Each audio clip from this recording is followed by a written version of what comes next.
Hey folks, how's it going? Sorry I'm late. I'm late for a very important date of Dominion 6 Rise of the Pantokrator. I think today I'm going to try to play a little bit more, because yesterday it was a 4-hour stream and I spent about 3 hours of it talking. But look, I think the important thing is that you guys get to see what the game is, right? And so I would encourage you to please ask questions. I can always pause the game and jump in and look at stuff that you want to see. I spent about an hour yesterday just like kind of going through some of the nation changes for people. So yeah, if you have any questions, please feel free to ask.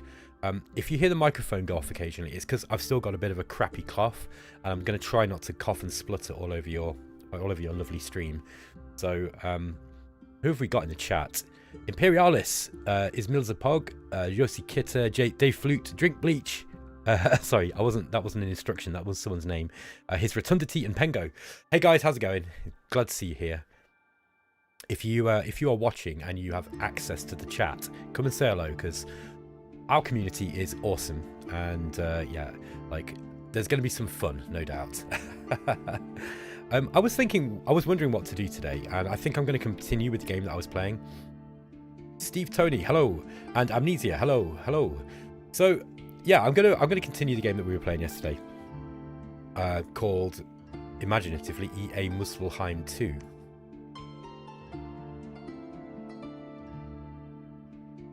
Let's see where we got to last time. Okay, so yeah, this is how far I got in 4 hours. we're on turn 16, so we're barely into, you know, like halfway through the second year, and but we're doing quite well. I think I got further than Dad's did in his playthroughs. My buddy Dad's Tactics also been doing some Dominion 6 live streaming, and honestly, he's a much slower paced player than even I am. I play quite quickly when I'm actually focusing. But Daz goes into incredible detail, and one of the things about Daz is he will teach you how to play this game as he plays. I'm not quite so good at that. His Rotundity saying, oh sorry, Drink Bleach, I have a question. A quick description of how Late Age Relay uses the new sleep mechanics. I don't know. I'll be honest with you. Have you watched Lucid's video? Because Lucid has just put a video up in the last sort of 24 hours talking about some of that stuff. I don't think he's covered the nations in I'll just turn this volume down a little bit because it's a little bit fierce for me. Yeah, I don't think he's talked in great detail about what's going on yet. Let me just come out of this game. Before I start, I'll have a quick look at that. His Rotundity says, of the new nations you've looked at, which seems the most interesting or creative? Okay, I'll come back. Sorry, I'm going to come back to that question in a second. Let's first I'll answer Drink Bleach's question. So let's just go into Late Age Relay. I'll be honest with you, I'm not that familiar with Late Age Relay. I don't think I've ever played them. I haven't played a whole lot of the nations in Late Age, but it's growing on me. I really do like it.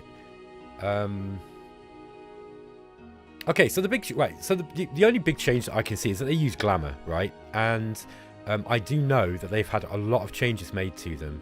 So like having glamour instead of air magic is going to be a big thing. I don't know if they actually had air before. I think they were mostly an Astral Nation, weren't they? I was looking at these yesterday and I was like, kind of, holy crap, can you really get Astral 5? You can get Astral 6 on these guys. That's absolutely insane. Void Sanity. Yeah, so these are the ones that basically made things insane in their Dominion, right? It's kind of like a pop. Yeah, it's a pop kill. I'll be honest with you, I don't know enough about them. I think you need to wait for Lucid's video, because Lucid he's putting together quite a comprehensive list of everything that is changing with regards to the nations. I'm ever so sorry, I'm just not familiar enough with Late Age Relay to be able to tell you. I haven't played them. I've played the other relays. I played Early Age Relay at least. Okay, what was the other one? Of the new nations you've looked at, which seems the most interesting or creative? Okay. Bear with me.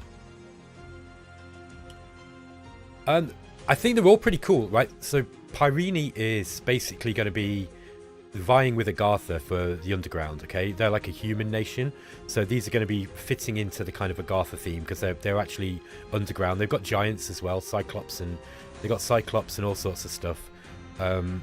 So yeah, they're going to be really, really cool. Then we've already looked at Muspelheim, but Muspelheim are really interesting because they are a cold nation with a hot capital and heat scale loving cap only units. So they're really, really crazy. By the way, guys, can you just tell me, is the music too loud? Because it's really loud for me. Just give me a thumbs up whether the the relative volumes are okay. Yeah, so Muspelheim I think are really, really creative. I think these are a really interesting race. I initially looked at them and thought, they look kind of like a reskin of Niflheim, but they're really not. The whole idea that you've got the Jotuns, the Muspel Jotuns are weaker, basically. They're not as strong. However, they're not cold. They still have snow move, interestingly. But yeah, there's more to this than meets the eye. Is it a little loud? Okay, let me just turn that down a little bit more. Okay, just let me know how that goes. Alright, so yeah, so these guys are really interesting, and these are who I'm playing today. I'll just have a look at the other ones really, really quick. I've had a quick look at Pyrini in the Middle Age. These are now a blood nation, and they're quite a strong blood nation. They've basically got pandemoniacs, or acabelts as they're called here. They've got like blood 4, which is pretty strong in the Middle Age. There's not that many nations have blood, so they're kind of rivaling Abysia. Is that looking better? Okay, thanks guys. It's this new music in Dominions. It's kind of loud. Yeah, these guys are still kind of cavemen oriented, so they're still I think they're still strong. Yeah, they're kind of like in the sense they've got really strong sort of human-sized troops, and then they've got these they've got knights, and they've got these emerald knights on the Mouflon. I don't know if they've still got the free spawn Mouflon. No, I don't think they do. So yeah, there's those guys. Then they've got the Nidavangar. Well, I had a play with these last night. Nidavangar are really, really... so they've got basically very, very killy glass cannon units. They've got lowish defense skills, I guess, because of the weapons, and they've got really low protection for the Middle Age. So they're kind of unarmored troops. They're very, they're armored in furs, look, and so yeah, they're unarmored troops. These cub warriors. They're also undisciplined unless you put them with a cub mother, which is here. So she allows these guys to actually put into formation. So yeah, they can be actually given battle orders. However, she's only got leadership 50, so she can't really put them into formations anyway. Basically, what that means is they don't just run forwards. You can actually control them, give them orders. But they die in droves. So they are incredibly cheap. 3 resources, 2 recruitment points, and 9 gold. So you can absolutely crap these guys out. Also, they are recruitable anywhere. So all of these troops can be recruited. This is what I missed about them. I actually thought this nation sucked until I figured this out. Until I read this, and they can be recruited. So you can recruit these anywhere. So as soon as you've got a little bit of territory, you can start really, really banging out loads of troops. They've got the Crow Clan Archer, which is like a stealthy... These are weird because they're stealthy, but they don't have any stealthy commanders. So, yeah, I don't know what that's about. I think you're probably supposed to summon some stealthy commanders for them, maybe. Or they're just kind of going to be used as, surprise PD. So, yeah, you got these guys, the Wolf Crown Reavers. These are Javelin. These are good. These got high defense, look. Oh, the other thing I'll say is they've got ridiculously high morale. So you can put these guys into skirmish formation, which is and they've actually got the skirmisher trait as well, so they don't get the morale penalty. So these have got really high morale. So you can throw like massive waves of these cub warriors and the slightly better, Bear Clan and Wolf Clan Reavers, and they will basically die in droves, and yet you will still overwhelm your enemies because you've got way more of them. And then you can throw in some of these guys, like these crazy female swords fighters who've got formation fighter. Formation Fighter 2, so you can get another one of these into a square, so you can get 4 of these into a square. That's really high attack density, with quite a strong attack as well, and they've got quite high defense, and they've got the high morale, and decent, the reasonable attack skill. So these are also really, really good. So they, yeah, again, not the highest protection for middle age, but if you've got like 4 of these, you've got 8 attacks basically in 1 square. So yeah, pretty scary. But again, they die like they do not take, like, these guys running in. If they come up against Jaguar slingers, Jaguar tribe slingers, they will wreck them.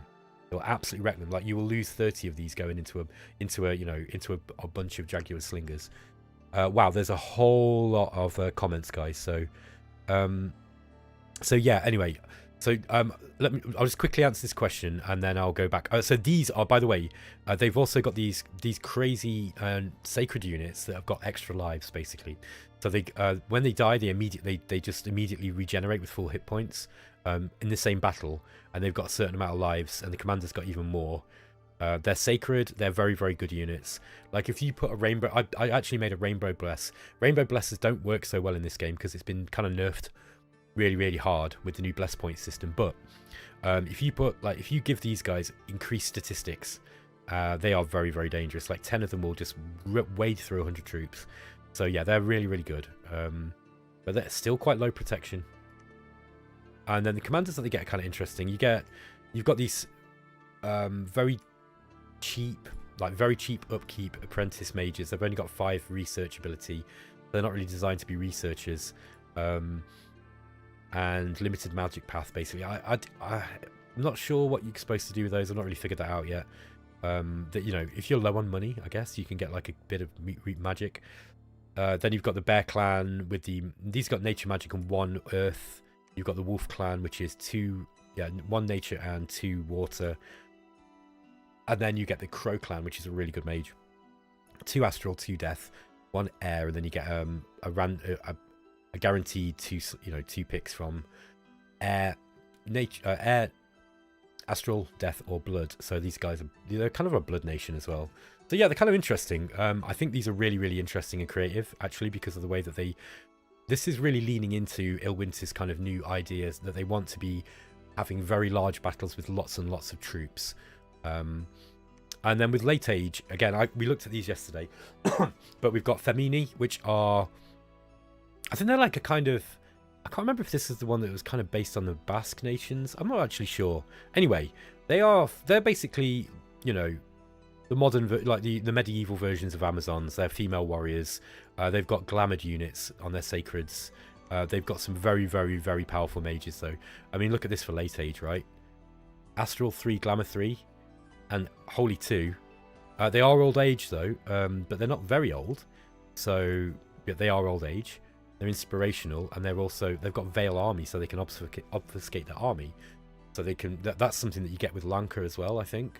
So these are really strong mages, by the way, for late age. Like really, really incredibly powerful. I think Relay is also got really strong mages in the late age as well. But there aren't many that have got that deep paths. Then you've got Piconnier, which are a halfling nation. We decided to call these the Hornbergs because they're little horned men. They're not Hobergs, but they're basically the same. They're gluttonous. They've got strength 6. Yeah, they're kind of crappy, but you can crap them out. But the actual armored ones are very, very good. You only get 5 of these You get 5 of these in a square now rather than 6. So along with Vettiheim, Vettiheim have been nerfed in a way, and they needed it, to be honest, because they're ridiculously strong. But yeah, these guys are really good. These guys kill barbarians really, really, really, really hard. It's funny. I was like, oh, I wonder what happens if I send Hornbergs into, maybe 50, 60 Hornberg into a province with 120 barbarians. And I'm telling you, those barbarians did not last. They can't get through they can't get through the spears. And these guys have got really high defense skills. So the barbs just got wrecked. It was hilarious. You've also got these bird knights. I'm not going to go through, this is not a nation guide, guys, but these basically, they're like halfling Ind, basically. Earth, astral, air, yeah, they're really, really cool. It's nice to see a halfling nation. And then we've got Andromania, which are Sign of Thessalians, and these are dogmen, and they've got a really strong chassis. So look, even the crossbowmen have got protection 17, and short swords and a bite, and they're strong, and they've got high hit points. They are size 4 though. So yeah, that's the new nations basically. I think out of all of them, I think the most creative one probably is Muspelheim, in a sense that it is really weird having the cold nation with the hot, with the hot capital. But the way that the scales have changed everything. Right, guys, let me see if I can catch up with some of the comments. Lieutenant Falcon, hello. Honestly, I'm hyped for Dominion 6, but I need to ask, what is the biggest difference between 5 and 6 so far? Massive improvement in overall quality and depth of game mechanics. And if that's a bit vague, it's because there are a lot of changes. There's loads of changes, and they are mostly incremental changes. The biggest change, I guess, is the increased battle size, the increased focus through multiple game mechanics on making troops more meaningful for longer in the game. Slightly less focus on magic and mages, but not, you know, this is still a magic game, and they're still the focus of the game.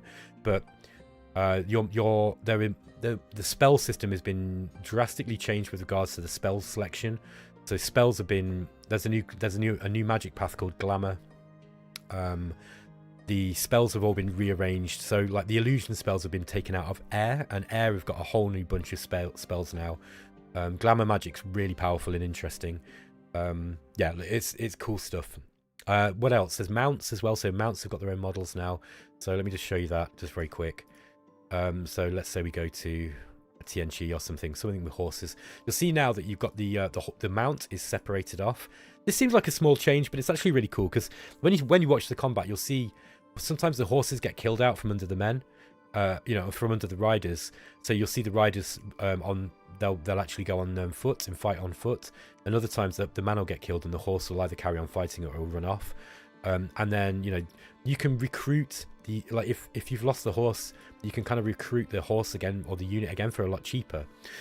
So that's actually quite a big change. It doesn't look like a lot, but it has quite a big effect on the game, actually.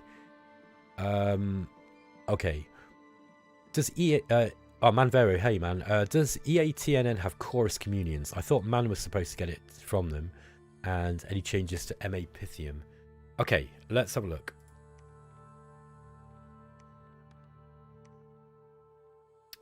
Turnanog. So yes, these are spell singers. So no, that's not the same, is it? Are they chorus communions? No, these are not a communion nation.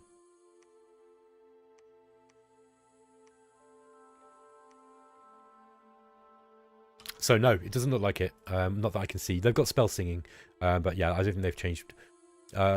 Imperialis is saying Glamour looks like a combination of astral and air. It's really not. It's very different. Well, yeah, it's got the, like, okay, yeah. So it's got things like confusion and sleep.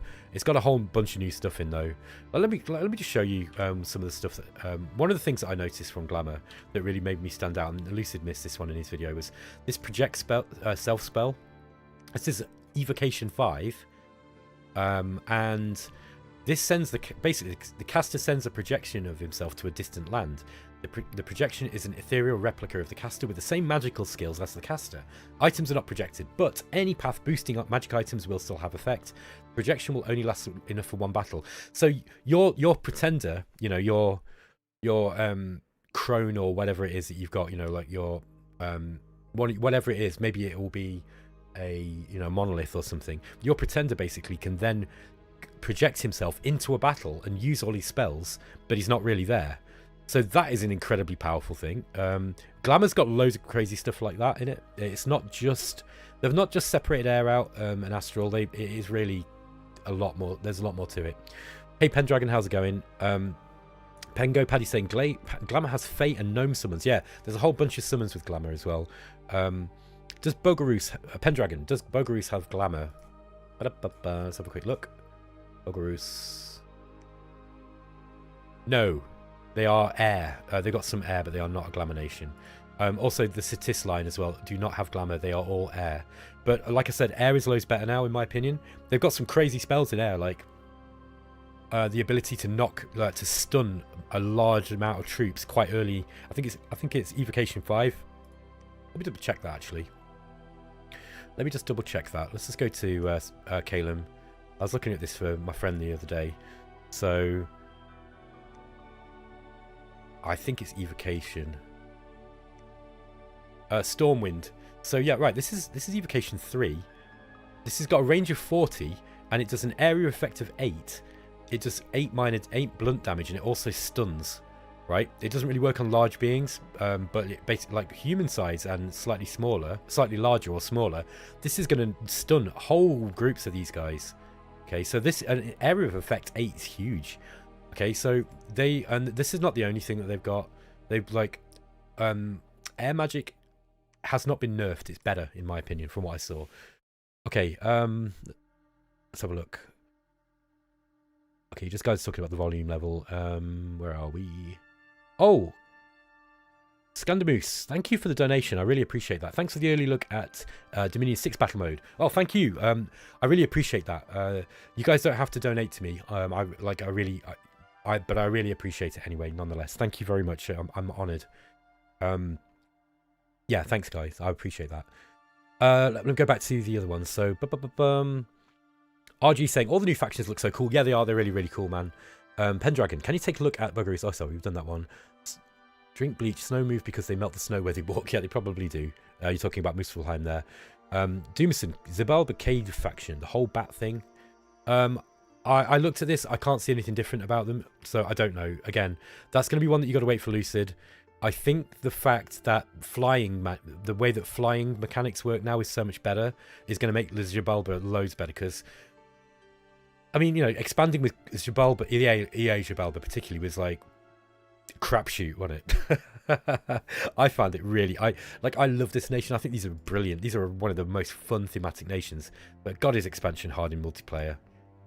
I mean, it's like you can get away with it in single player if you're good, but with multiplayer it's really, really hard. Drink bleach, what's the Cub Warrior's siege strength? Okay, I'll look at a few of these questions, then I'm gonna have to move on so we can play. Let's just have a look. Nidovanger. The Cub Warriors, sorry. Actually, that's a really good question, because these could make really good siege chaff. 1.2. So that is better than a normal human. So yeah, that's better than a normal human. That looks pretty good to me. You can crap these guys out. Like, I did actually, let me just show you quick Nidovanger, very, very fast, because I started playing a game with them. Okay, let's see if I actually threw some of these guys in one of these battles. Yeah, so these are the Cub Warriors, right? And then we've got some Wolf Clan Reavers here, and we've got the Crow Clan Archer. This is kind of like the starting army that you get with these guys, and then you throw some Wolf Warriors in. Here we've got a whole bunch. Okay, so this is is this Circle Masters? No, this is a Bloodhenge Druid province. Okay, so this is like quite a nasty province, and I could not figure these guys out at first. Like, honestly, I really struggled with them. But look, these aren't the strongest units they're going up against, but if you script them right, like these things are really killy. They just die really, really fast. So you'll see that these foul spawn. They've got attack skill 10, but only tentacle attack of 6. But they will kill loads of these guys. Look, because they are really, really weak. But because they've got really high morale, they don't run so easily. Like, these got a morale 13, and partly because their squad morale bonus has gone now. And if you put them in, they want to be in skirmish formation as well. I'll just finish this battle for you. You can just see what's going on here. But look, they're throwing demons at us. Lots and lots of little demons from the Bloodhenge Druids. These guys are fighting them off. And then we're going to go and... yeah, and those are routed. So I didn't actually think I was going to win that battle.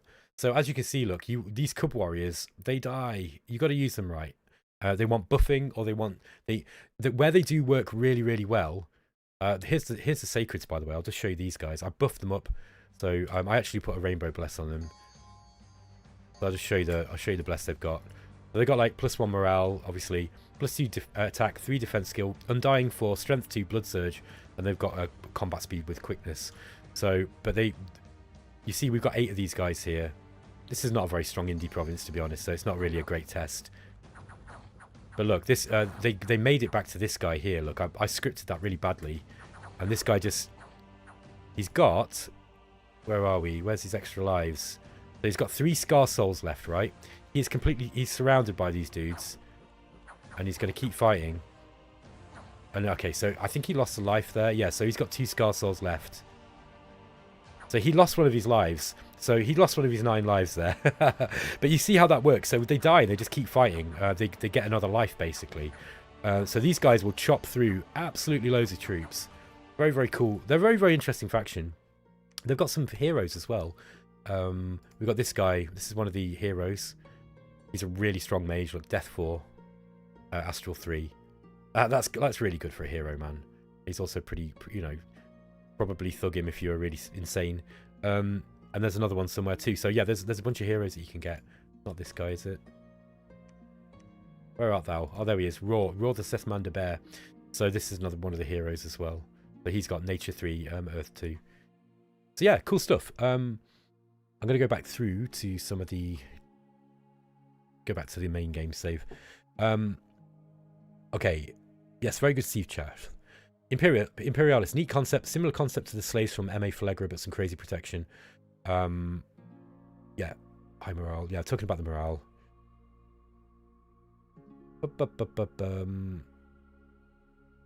Okay, Imperialis is saying Femini does totally show up in the legends around Prester John. It's actually kind of funny when you see them depicted on old medieval maps. It's like they are ladies, but they are knights. Scandal. Exactly. Pendragon says Andro looks overpowered. So many attacks. Yes, they look really, really good. They are appropriately priced. His Rotundity saying Cynocephalians really kept MA afloat in Dominions 5. To be a much worse nation without the dogmen. Yeah, I agree. I'll be honest with you. I've never played Ind. I've watched people play them. I've never played them myself. They look awesome though. Max says Rumor Mill says there is a new imp spawning commander for Marignon. Have you seen it? No. But we're going to keep an eye out for it. Okay.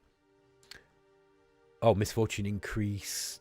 Okay, Pengo, do you know if lives regenerate outside combat or are extra lives lost forever? No, they are lost forever. Because the extra lives are granted to them through a ritual that they go through when they're young. Okay, French Ferret says ladies and knights and fat caster. Okay, right guys, let's get into the game. So I'm going to continue with my gameplay as Muspelheim. So the last time I played this, here's Muspelheim here.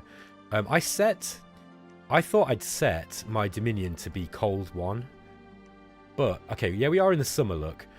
But one of the things that works with Dominions is, right, certain tiles will have higher heat scales than others. So, for example, the desert. Now, you'll see that these are actually turning into desert, I think. There's a new terraforming mechanic in the game. So, these can, like, if you've got, like, growth 4, you can actually start growing forests and things in plains. So, like, swamps will turn into plains, then into forests, etc.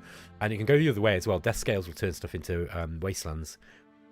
And yeah, so you'll see here Muspelheim has got heat 5, so we're getting a crazy pop kill.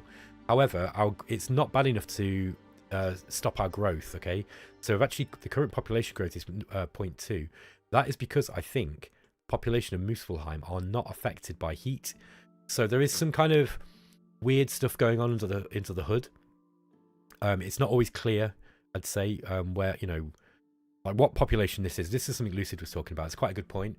Like, what are these population? Are these guys, you know, the population of Muspelheim? They're going to be Jotuns, right? They're going to be the Muspel Jotuns. But yeah, normally this kind of heat would start turning things into a wasteland. We've actually got like this red waste here. I don't think this was a desert at first, so I think this has happened because of the heat. So yeah. There's some really, really cool new mechanics. Anyway, let's get into the game. So, where were we? What was I doing? Okay, we got Tiatse here. Oh, that was right. Yeah, we had a drastically bad battle, and we lost our god. So let's watch this battle, because you'll see this. We actually lost our god. So we're on the. I mean, I did throw a dragon in, and I didn't know that these guys were going to attack first. So they've got Gravat Ratu, the Celestial Griffin. And more to the point, they've got a much bigger army. And this is Kalem, and Kalem are pretty good. So my dragon takes off. Where is he? Oh, there we go. So they kind of met in the air, and my dragon started breathing fire.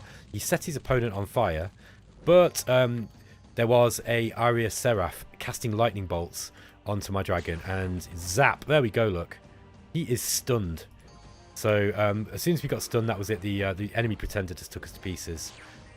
Meanwhile, over here, we had some Mooseful giants just getting taken down by sort of little Kalem Chaffee troops. So there we go. Even the fire shield was not enough to save him. So that was that. So we lost our god. But it does not matter. We're going to continue. We do need to get some... Yeah, we're going to have to start calling the god now. Because we want our dragon god back. Okay. Hey, Imperialis. Oof, Stunlock. Yes. Vikwa Bereb, please colorize the base tiles with C. It's easier to read the game then. But it doesn't look so cool, does it? I'll do that if you want. Let me do that now before I forget. So, Yeah, I do use that sometimes because it's sometimes really helpful to be able to see which units are where. I don't really have a problem seeing that, but okay. So we're gonna start calling our god. Yeah, so we're probably now. This was a bump, by the way. So I don't think that Kalen will consider us to be at war. I can't remember if they declared war or not. Let's see if they'll like. Um, they might. They might take a non-aggression pact. We're quite close to Kalen's borders. We've got a way bigger empire than them, and we've got pretty decent income. I don't have very many forts up yet. I've only got this one here and this one here, and we are actually trying to put up. Yeah, we're going to go for the giant fort next. And this guy is going to build a temple. We also probably want to increase our PD here. PD seems to have more value, I'd say, in this version of the game. By the way, I've noticed there is a little bit of a bug in this game at the moment with the audio. I don't know what it is. It's one of the reasons why. There we go. It's one of the reasons why I was using some different music yesterday, but partly because I thought that I might get demonetized. But apparently the artist is very kindly whitelisted my channel, which is really good. So yeah, if you hear the music go off, that's what's going on. That will probably be fixed for the game's release because I've reported it to Illwinter. They probably already know about it. Okay, these guys. Yeah, this was another one. We had another bad battle last round. So yeah, look, this was. I did not script these properly, if I remember right. So I set them throwing, to throw their javelins before they went in, which was a real mistake because they took a whole. Like another couple of rounds worth of attacks before they went in. I think I would have won this battle if I hadn't have done that, but I'm not certain. We've also got a limping. We've got this limping hero here. it's Timmy from South Park, but he got in and he got in too late. And like even though he's gonna, he made a good go of it, he got cut down. Imperialis, dealing with the lightning is less than fun for your Jotun too. Yeah, exactly. Calum wreck Niflheim if you're not careful. I mean, they can out skelly spam Niflheim, and they've got the lightning. They've got all the air magic. So yeah, I completely agree. Okay, let's bring Tiatsu back because he needs to get back to. We'll bring it back to Bycliffe here. I'm hoping that Calum don't attack us here. I'm going to actually put some PD up just to dissuade them from coming in. Now I don't know if the AI is going to think that we're at war. The way it used to work is if you bump them, it wasn't a war declaration. By the way, here's something that's in Lucid's video that I didn't know. When you set the AI settings in the game at the start, you've got like random, standard, normal, defensive, aggressive. Those actually determine when the AI is the minimum time with which the AI is going to declare war on you. So if you're playing this game like as a beginner for the first time, you definitely want to put it on defensive because it gives you way more time to build up, and it's kind of more fun as well. Pendragon's asking, are you at war with Calum now? I don't know. I think there's a way of telling, though. The wrong one. I can never remember which one this is. I'll just use the hotkey. Pretenders of the world, here we are. Ah, here's your relation. So, apprehensive. That's interesting. So it will tell you if you're at war. We are not at war, I don't think. It will say if you're at war. It will say if you're at war. So I think, yeah, I don't think we are. We know what their bless is. We can look at their bless here. This is another cool little UI change. There's loads of UI changes in this game as well, by the way. As always, you can click on this to check the nation if you're not familiar with the nation you're playing against. So we've met Niflheim, we've met Calum, we've also met these guys here. Abyssia. We actually asked Abyssia for a non-aggression pact, and they said no. And if you spam it, you can't really spam the requests because every time they say no, you lose 1 Dominion strength. So you have to be a little bit careful with it. And I'll be honest with you, I've yet to see that work. Okay, 30 wolf tribe, I think we can beat. I think we're going to go down this way. Let me just check how these guys are scripted. No, they don't. They're not scripted at all, so that's not good. Let's just get those guys. Yeah. Hold on a minute. Got a scout here too getting in the way. So yeah, I think I want them to come to us. And we'll just have these guys on hold and fire. I'll put them a little bit further ahead. Should be fine. Alright, we've got this group here. These guys actually fought into Umbro here and won. Yeah, I don't think we need a lot of PD here. Unless Caleb decides to attack us, in which case we need PD everywhere. We lost... We actually took this one here, but we lost it to an event. I think that's what happened.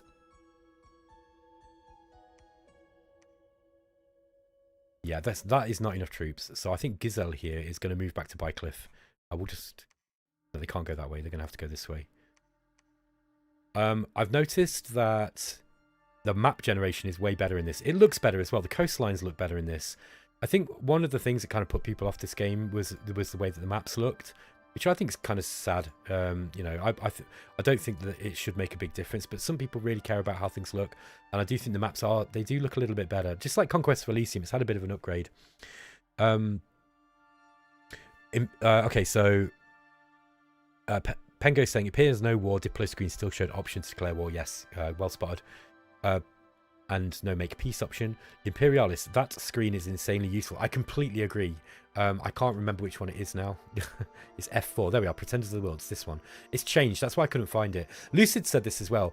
I'm getting the same thing as he said in his video, which is where I'm looking for stuff and I'm not always familiar with where it is, but I know all the hotkeys. So, so yeah, this screen is really, really useful now. You can see the relations. While I'm playing, I'm going to try to describe how I feel about this, because I think that one of the things that bugged me a little bit about the Dominions community, and I don't mean this in a mean way to anyone, but there was a lot of crap talked about single player, and I know that most people go to multiplayer because they want, you know, the challenge, and that's fine. And a lot of people did enjoy playing. Let's get ourselves some blood magic. I know a lot of people did enjoy playing single player, but it was quite true that single player had some limited stuff in it, right? But I feel that Dominions, people are missing the point with it. If you're trying to play Dominion single player like it is a multiplayer game, you're going to be shit out of luck. It's not that good in that respect. Like, you can make the AI quite dangerous by just ramping up the artificial bonuses. But in Dominions 5, it wasn't always that fun because the AI tended to recruit a lot of bad units. It does not do that now, okay? Like, the AI recruits really, really good. So, I mean, you saw this battle there with Caleb. They threw in a whole mix of units and they used them properly as well. And they're scripted right. Like, they're not perfect, but they're pretty damn good. So that, along with the diplomacy we've got now, you know, for single player, and along with all this stuff, so you know how the AI feels about you. You know, this is going to make the game way better, and I think that there's going to be no reason now for people to be putting people off. I see it loads on Reddit and stuff. Like, people are like, oh, I want to get into Dominions, what do you think? And everyone's like, oh, don't bother, it's a shit single player game and the AI is bad.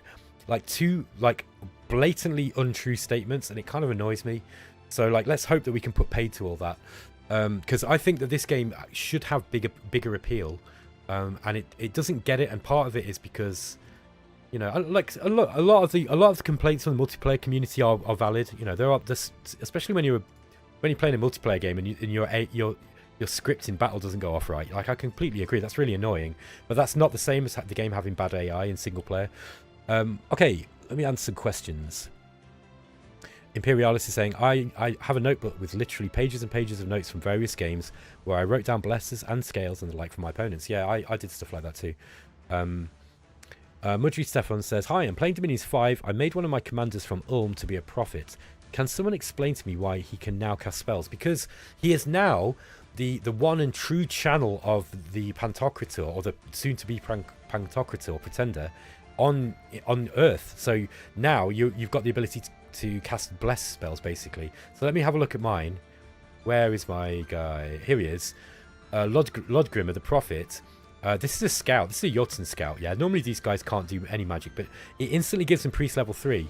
And priest level 3 gives them access to some very, very powerful abilities. Most notably, divine blessing, which blesses all of your units on the battlefield who are sacred. And also, where are we? Yeah, they basically anything from level 3 downwards. And if you can find a way of boosting them up to level 4, then 5, you can get things like divine channeling, fanaticism, etc. So they've got loads of powers. So yeah, you definitely want to prophesize people. Drawkin, maybe spam non-aggression packs as MA Ermor to slow your Dominion's threat spread and earn more money before everything else. Now you see, my min-maxing friend, you're starting to think about it like a multiplayer, multiplayer gamer. Exactly, yeah. There's also another interesting thing. This affects both Muspelheim and Niflheim. I saw Daztactic playing with Niflheim today, and this is a new thing. So you've got the Gigia, yeah. The Gigia, and you also have the Skrati as well with Niflheim. So they've got an interesting path set because they've got astral magic and they've got blood. So in Dominion 6, you can no longer mix communions and Sabbaths together. So if you've got like a Sabbath master, communion slaves will not work. So you can have separate communions going. And also, if you are, let's say you cast Sabbath master, right, and then communion master, we're not really sure which takes the precedent. So and Christopher on the Dominion, on the Steam forums, was musing about this as well. He's like, oh, that's interesting. Yeah, he said he thinks that the multiplayer community are going to be able to find some very interesting combinations of play now that these two things have been separated. So that's food for thought for all of you people who like to game the system. Okay, Pendragon. I felt the single-player Diplo was quite annoying. Random wars when it made no sense on their part, but now I'm hopeful. Well, the problem with Dominions was it wasn't that the mechanics weren't there, it was that they weren't communicated. So nobody knew for years that you could get out of wars by not attacking. Like, we didn't know that. Like I was saying I was talking to Christopher on the forum saying, please can you make single-player diplomacy because I want to be able to get out of wars. And he was like, oh, you already can, you know. And like, I was like, what? Why didn't you tell us? So I think this is something that has been a change in Dominions for such a long time that nobody really knew. Anyway, let me play some more. Sable Cat says, I think this is Diplo. Just the option to see how they feel about you is what is needed to make single player from very met to pretty good. I completely agree. I think that this is going to be a really, really good change for single player. And single player Dominions is so different to... You can play it so differently to multiplayer. Like, it's not about trying to find the craziest combination to surprise your opponent with, you know, or min-maxing heavily. It's more about the roleplay and the, you know, how do you want to win? You know what I mean? Like you've got the option to win now. How do you want to do it? What am I doing here? I want to construct a lab. That's what I want to do. We got loads of money. We should be spending it. Let's get... excuse me. Let's get some... I think we probably need to start getting some troops out. So, what's going to be useful against Kalem? I think probably the spears might help, just for repel. Let's go with the Goddess Huskar. We've got plenty of money. I'm also going to start getting some Gerda up because the Gerda have got they're priest level 2, and we need to call our god back. Honestly, the dragon's not that important to my game plan here. I literally just made him because I just thought it was a fast thing to get out so that we could get the game started quickly. Here's Ermor, look. Or at least their territory. Here's Niflheim. It's Niflheim on Sea. And Niflheim on Sea also has a cave system built in, but we can't see that one yet. We can see some of the caves, look. This is a new cave layer in the game too. And there are other planes. Also, I didn't know this, but Daztactic told me today. All the planes are moddable. So if you make a map, you can make as many planes as you want, apparently. So you can make all kinds of weird stuff. And if you want to start playing Conquest of Elysium in Dominions, you can do. Pengo Paddy, you can see them when scripting the commander. Select. Oh yeah, sorry, you was talking to someone. Never draw on an inside straight. Never draw on an inside straight says, whoa, non-aggression pact. Did they put diplomacy in the game? Yes, they did. That's right. All of a sudden, Dominions has become a really, really cool single-player game. Let's get one of these guys out. We'll get a Muspel Yarlot now. We've not been able to afford them yet. I'm less bothered about the Muspel units now. Although that said, yeah, it's just because we're in summer. We are going to see some more winter troops. Let's get some more of the... I think we want the Goddess Huskar out for a bit. Try and get a whole bunch of these. And I want a Gigia if we can afford one. There we are. Gigia, not Gaija. keep hearing people say that and it annoys me. I don't know, maybe they're right and I'm wrong, but who knows? I think it's Gigia. Okay, these are all just scouts. Let's start moving some of these scouts into positions where they're actually going to be useful. Yeah, we're still in the expansion phase of the game. What do we want when it comes to magic? I think we want enchantment. I went quite high into evocation as well. The reason being is because we've got really... Sorry, not evocation, into alteration. Because I wanted to use some of the glamour stuff. So glamour's got some pretty cool spells. We don't have the best access to alt stuff, although we do have air magic. So the Muspelheim, when he comes up, we're going to have some air magic. Also the Muspeldotir, and we've got the Muspelgigia as well. These are kind of cool, man. Look at these. So they've got fire 2, air 1, and then they've got guaranteed 100% chance of one of these 5. So we can get glamour and we can get astral in there too. Hold on. Pengapadi, yes, single player diplomacy is in. Drawkin, you would think the way to get out of wars should have been in the manual, because how the hell would you ever figure that out if it wasn't written somewhere? I think that I think that Illwinter must have forgotten that they'd put it in an earlier manual and it wasn't in a new one. That's the only thing I can think of. The other thing is that, again, I'm not putting words in their mouth because I don't want to speak for them, but I'm guessing from what they've said before is that I think they do focus on Dominions as a multiplayer game, or at least they did until Dominion 6, and now Dominion 6 is looking to be a really cool single player game too. So yeah, I think it was more an oversight than, you know, a deliberate, you know, them just sort of not caring, if you know what I mean. I think it was just more that they kind of forgot, or they told the people were told back in Dominions 2, and you know, they just never put it in the manual. Okay, so I'm gonna just call you Never Draw. Never Draw said, wait, there are multiple win conditions now? I thought you either had to hold on to locations worth X points or just conquer everyone else. No, there's not multiple win conditions. No, it's just the same. There are different victory types, kind of, but it's not like Civilization where you got a research victory. You know, you've got a de facto research victory if you play. Let's say, you know, you cast Astral Corruption. That's kind of you kind of won the game, right? So there's sort of like soft research victories, in the sense that the level 9 spells, which you have to research individually now, by the way, they are so powerful that they are game winning, some of them. Imperialis, my Dominion's 5 brain is looking at your income versus your scales. Yes, you get lots more money now because you need much bigger armies. So yeah, that's why. Okay, let me go through and play some more so we are not taking too long, because I took so long to play the last one. 80 research per turn. I think I'm going to go into enchantment now so I can get Skelly spam, because we're going to start crapping out Gigias like they're going out of fashion. Volta R, you can do peace as well in Dom 5. If no flags change hands for a while, the AI would count that as peace. Verify through Illwinter. Yes, yeah, it was. I was on Steam, and Christopher was just on there like answering questions, and I mentioned it, and he was like, "Oh, you can do it." Like, nobody knew that until that. Like, it was just really, just lucky that I was on there, kind of like doing my usual white knighting for the single player community. Basically, is what I was doing, because I don't like how people say this is a bad single player game. It really pisses me off. It's just not true, and I think that that false claim is costing Illwinter a lot of money, in my opinion. But I think that they've done all they can in order to make this game so much better now, and I think that we're probably going to see that in game sales. I think this game's going to sell quite well. Okay.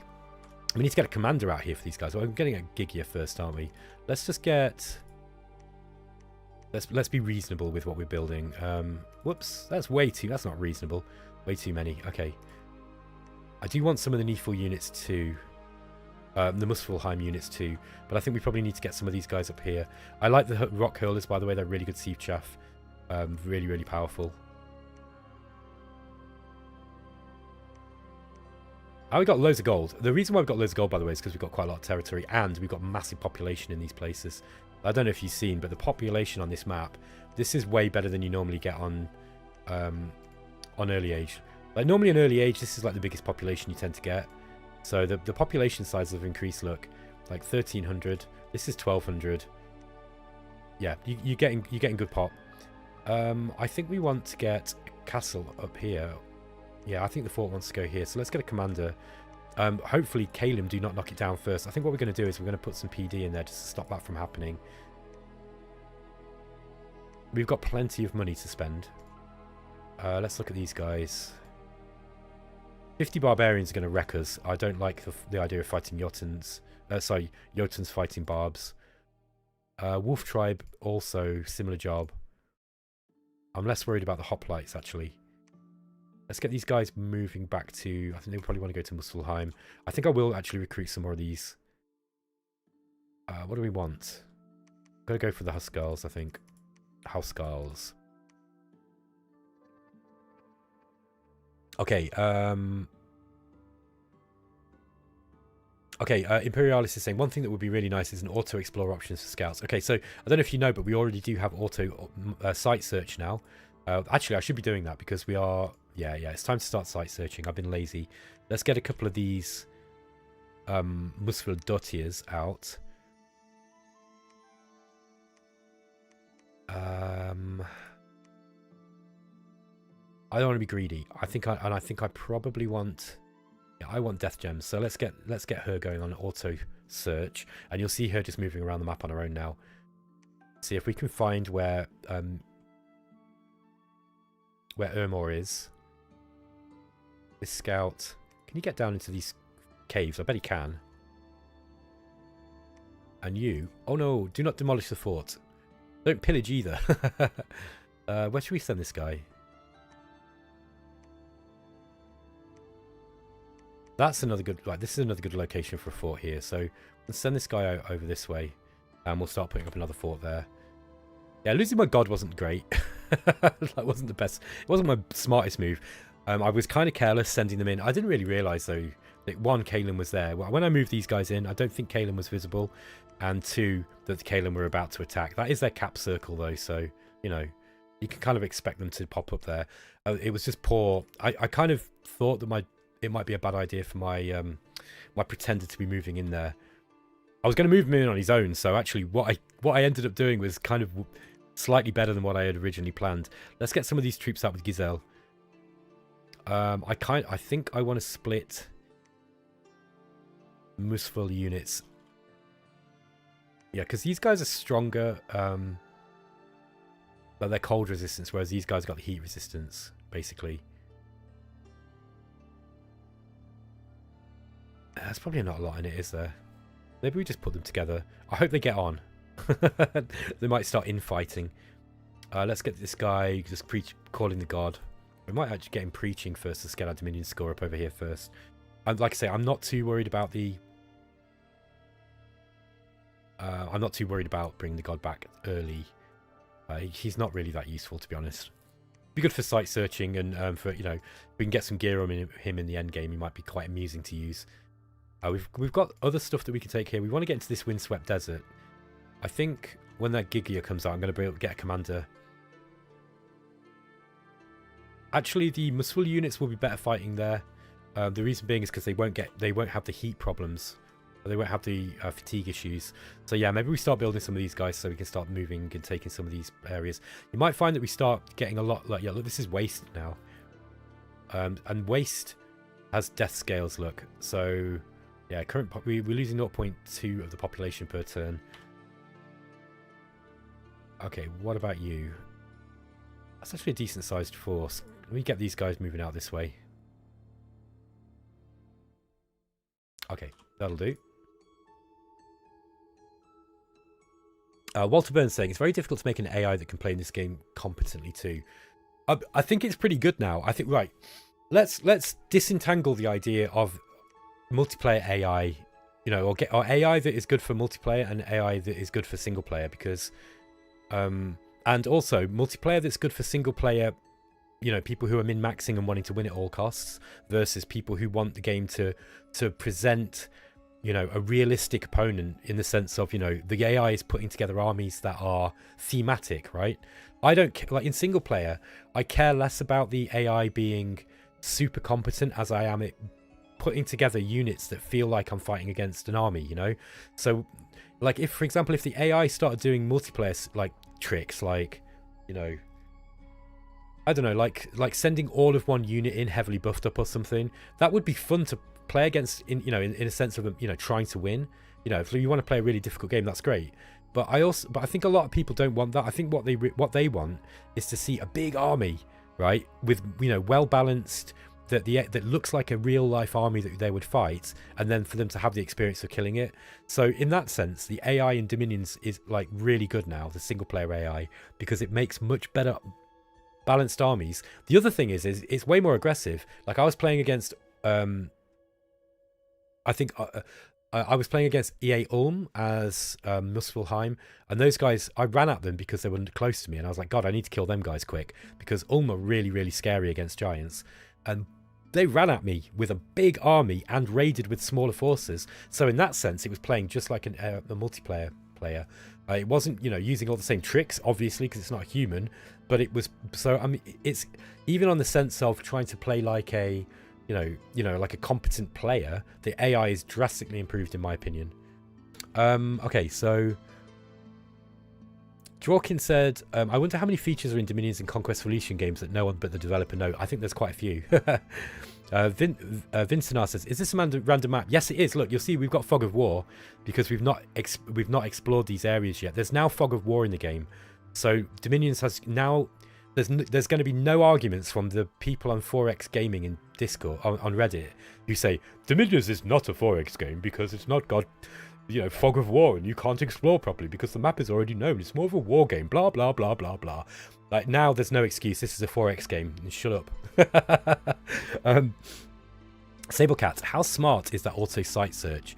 Will it take into account what's been searched already, or does it just move randomly? Oh, no, it won't move into areas that have been already searched. Is Mills a pog? What do you mean has positive? Oh, sorry. I'm not sure what you're referring to there. I might have missed that one. Pengo Paddy means the province is under his dominion, not under another pretender's dominion. Oh, okay. Imperialis.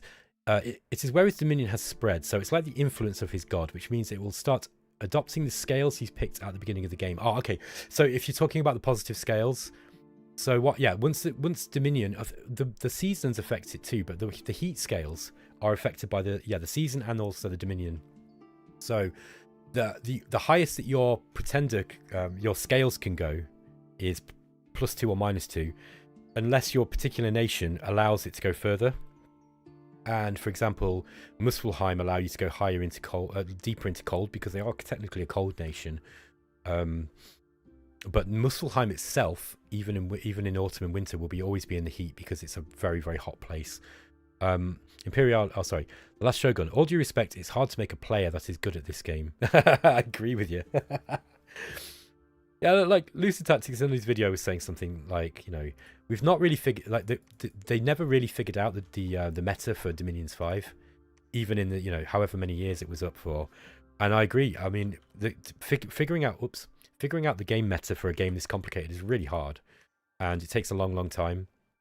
And it's like similar situation with Shadow Empire at the moment. Like I always laugh when I see people talking about Shadow Empire and they're like, oh, I got this game figured out now. It's like, no, you haven't. You've not played it enough yet. You might have figured one map type out and like one particular playstyle, but don't tell me you figured out all the Shadow Empire. It's not true. You're lying. And it's the same with Dominions. It's like somebody says that they figured Dominions out. You're just like, no, you haven't. You figured out one nation maybe on one, like in 2 multiplayer games you play. So yeah, but I agree. It's really, really hard to figure these games out. Like, they are so complex. Dominions and Shadow Empire are interesting case studies in complexity in games, because Shadow Empire's got way more mechanics than this, like way more, and it's way more complex mechanically.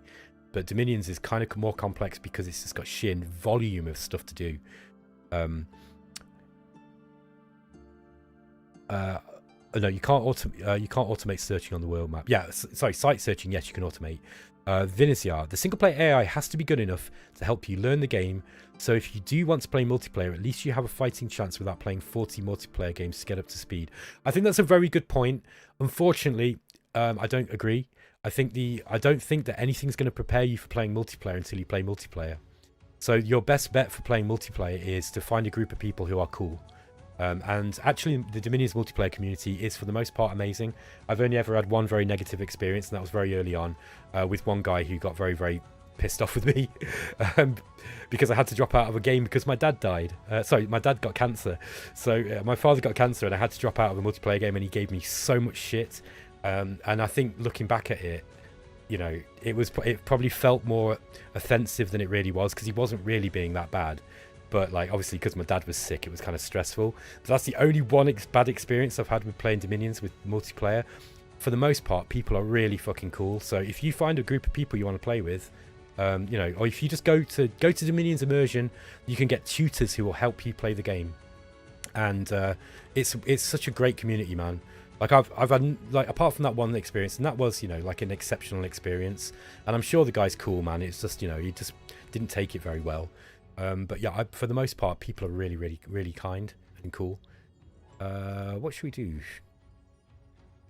Oh, we can get little priests up as well. And these are cheap. All right, that might be a good thing to get up. Let's get some more of these guys. I probably should put these on automate, so I'm not having to do it every turn. The problem is that when I do that, I start noticing I end up with, like, massive amounts of troops in areas that I don't really want. Let's get you preaching as well. Yeah, you still want to be preaching. Yeah, I am going to automate some of these. So let's get some of those guys up. I probably don't want that many hurlers. Yeah, that'll do.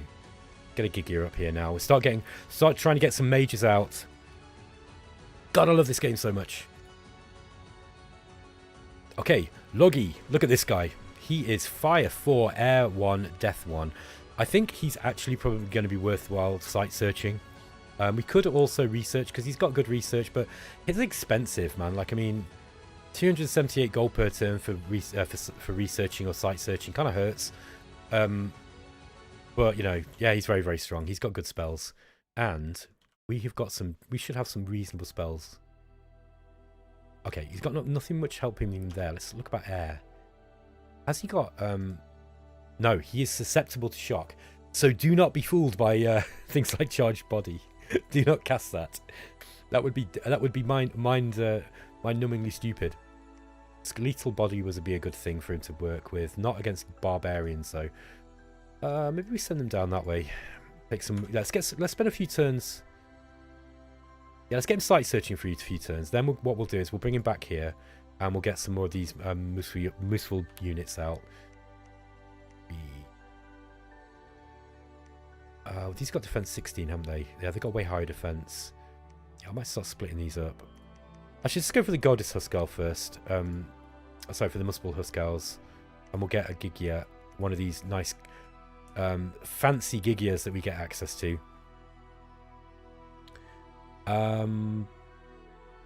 Neverdrawn says, if I had to pick a franchise where I thought the developers cared the least about quality of life improvements, this would be it. I disagree, mate. You've got to look, check out all these quality of, like, look, if you're talking about user interface, I say this every time I play, so I'm not going to belabor the point because everyone's heard it a million times, but Dominions has got a great UI, and I know that's an unpopular opinion, but it has. It hasn't got the same UI as Endless Legend, and if that bothers you, then that's fair enough, but what I will say is that the quality of life improvements in Dominion 6 are significant. Sure, they're still going to be micro, but look, man, like they've got... Where are we? Where are the... Oh, everything's changed now. I can't see what... Oh, there we go. Skullgrass. Look, they've even got a blood income thing on the Skullgrass now, and gem income and stuff. Like, so... I think that was already in, but blood income. Like, this is new. So they do care about quality of life. I just think that they are part-time developers. You have to understand that. They don't always get chance to, you know, to develop stuff all the time. Yeah, I think what we're going to do first, we are going to get some troops up first for a little while, so we've got some bigger armies. Then I will start putting up another fort. I was probably being a little bit ambitious with this one. Get these guys into Ermor. Neverdrawn says, yeah, but yeah, colour me surprised. Yeah, no, like I think that they do try. I think like and they watch people play as well. I know that for a fact because I know Illwinter watch my videos. I know that for a fact, and they do care about making their games more playable for people. They're also realistic about what, you know, about the kind of player that they got. I think. Do you know what I mean? Like they know that the players that are going to play their games. I know that players can, like, you know, they know that. Sorry, let me start again. They know what their audience is. Let's just say that. Like, if you've seen Lucid Tactics, awesome trailer for the game. You'll like that trailer is tailor made for people who play, you know, who play Dominions basically already. Yes, and another draw. No worries, man. I'm sorry. I didn't mean to be. I wasn't attacking you in any way when I said that. I just kind of picked it up and it sort of triggered me a little bit. Imperialis. Heh. I'm still trying to keep my troops from reenacting the supply situation of the Germans on the Eastern Front circa 1944 in Shadow Empire. Yeah, Shadow Empire is a game about logistics, without a doubt. John Haynes. Oof. Imperialis. Ibiza has some weird borders there. Oh, let me have a look. Yeah, looks like they might have lost a border. Ah, or the underground. They might be underground, Imp. So, Imperialis, it's 278 per year, so 23 gold per year. Still costs the Earth, but 278 per turn would be insane. Okay, I'm not sure what you're referring to there. Pengo, need to do yearly cost divided by research points to find the best bang for buck research. Oh, sorry, yeah, you're talking about the research. Yeah, so yeah, 278 per year. It's still expensive. They're not. You're not really supposed to use those guys as researchers. They're a super combatant, really. You know. Okay, what do we got here? We got troops. Excellent. Forniot. Forniot, I want you to start calling the god while you're waiting for some more troops. Meanwhile, Logi. What do we got? Oh, hang on, Logi and Wolf Tribe. Okay. Here's an interesting thing. Next year is going to be winter. This is going to be kind of hot. This is going to be kind of cold. So our Muspel giants aren't going to be as strong. They will lose attack skill and strength in the cold, but they are not as bad as they look. I reckon we might be able to do this. Let's send these guys in. I wonder what spell she's got. Not a whole lot yet. Yeah, not a whole lot yet that will be worth using against things. So let's keep her just on. Let's keep her site searching for the time being. Yeah, what I might do is send Logi and these guys in this way. Let's get them scripted right though, because that's going to help things. So we want those guys charging in at us. Mooseful Jarls probably want to go on the in this. I want those guys to take the first attack.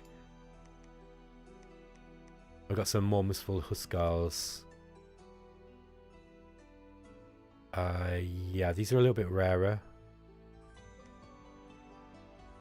Let me spread my battle line out a little bit. You'll notice that the battles are huge, like way bigger now. Yeah, let's get them like this. And we'll have the Neeful Jarl here, and let's get him. Sorry, the Muspel Jarl here. He's gonna be just using spells. So I want this guy doing blessing. He can bless. I don't think he needs to bless. See what we've got. Personal flight might be useful. He can at least escape from battle if he starts losing. I don't think we're going to lose this. It's more a matter of whether we're going to lose a lot of troops. Oh yeah, you can double your combat speed with that. That's kind of nice. True shot might be good. That gives him +4 precision, and then we can probably just use things like fireflies. Ignite arrows. Okay, so this is flaming arrows just for like one area of effect troop. So that's kind of cool. Sablecat. Single player can give you a really good feeling for the game and prepare you for multiplayer with a basic understanding of stuff like barbarians equals pain. Yeah, that's true. I think that if you want to play multiplayer though, playing single player too long can give you bad habits. As long as you're aware, you have to be very, very aware of the differences between the two games. Interesting. Immolation might be a good spell actually. Yeah, that's area of effect 7. Look. Yeah, and armor doesn't affect that. That will work really well on Wolf Tribe. Okay, I'm confident we're going to win that battle without losing too many troops. Let's see what else we've got here. Okay, we've got. Oh no, that is a Gorda. We do not want a Gorda. Tatsia. Okay, let's get him. Tatsi. Tiatsi, something like that. Let's keep these guys in the. I think we're going to keep these guys here for the time being. Tatsi can continue preaching. Oh no, he's done, so he can move on to Call God. Yeah, they can all move on to Call God. Okay, we'll try and get our God back. What do we got here? In Muspelheim. Do we want another fort? What do we got here? We've got a couple of forts up now. The castle. That means we can probably increase our. Let's get some more of these guys out. Yeah, maybe a bit early for another fort. The Last Shogun, it does have a good UI. It just has a ton of stuff, and you have to roughly know what stuff to look for. You're dead right. I completely agree with that. I think no. I mean, I say that the UI is good. I think mostly I say that because of the amount of hotkeys that it's got. It is Illwinter, so it's never going to be like super polished. It's not going to look like an Amplitude game, but I think providing people can get over that, it's fine. There's so much info in the game. It's such a dense game that I think it's actually laid out quite well. I think there are certain areas, like for example, things like, who would think to look for patrol strength in precision? You're not going to know that, so you just basically you do have to explore the UI, I'm afraid. Imperialis says, I think... Oh, sorry. Never Draw On says, my bad for making that next line, but I was saying I was pleasantly surprised. Oh, yeah, no worries, man. So, Imperialis said, Sabakat, I think it's valuable to have a solid single-player experience. Dominion's games can be very, very long, and it can be difficult to commit. Yep. Mudry Stephamon says, Conquest of Elysium 5 seems neglected compared to Dominion's. I don't know. I think they put a lot of effort into Conquest of Elysium 5. Conquest of Elysium 5 is my favourite game. Although it's kind of up there with this and with a few other games that I like, but I think Conquest of Elysium 5 is amazing. Pengo's saying, gotta go, best of luck with it, battle mode, find something to spend those fire gems on. Thanks, mate. Oh, yeah, good point. Yeah, I got those fire gems. Okay, that would be a good thing, actually, to start doing. What do we got? Okay, we got more death stuff here.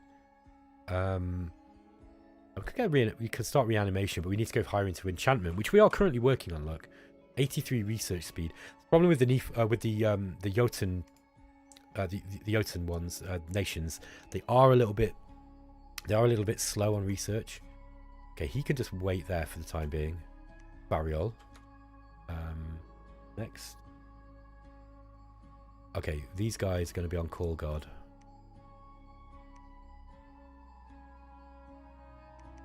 Actually, we got a fair amount of Jotun here now. And we've got a good commander for them too, who can actually put them into formation. So those guys are going to go on... Yeah, they'll put them both on fire.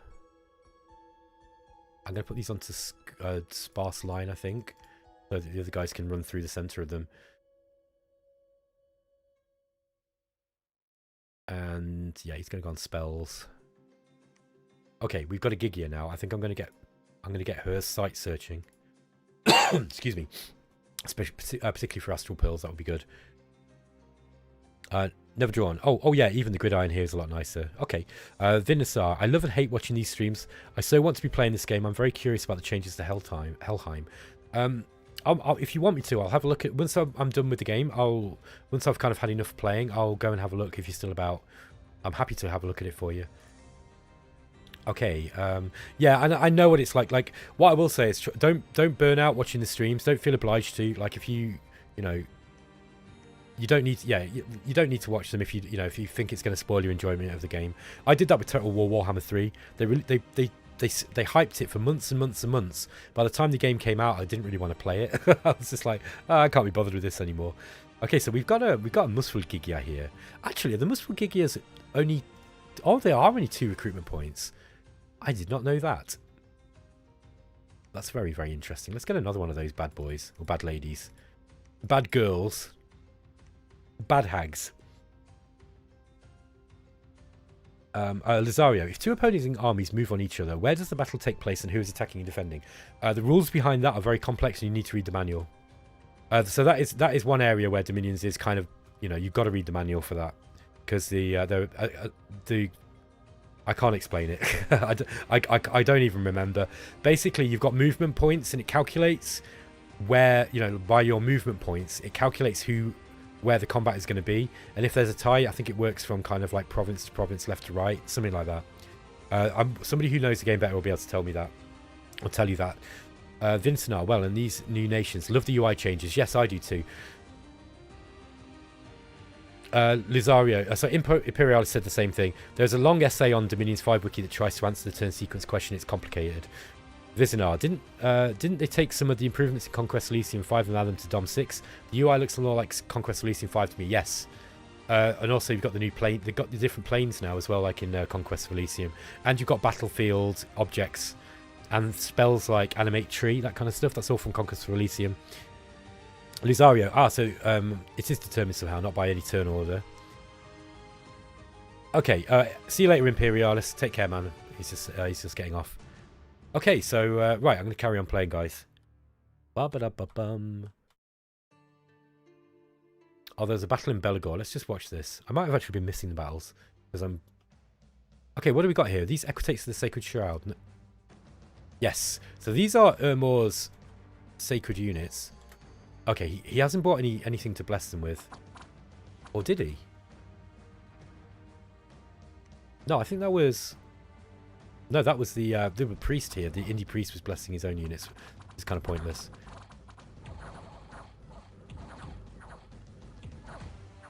Okay, Urmor have got this one.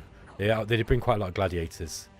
So they'll lose a fair amount of troops there because the gladiators will... Once they've hit, they disappear. They're a one-shot troop. There's a battle in Verk Enum.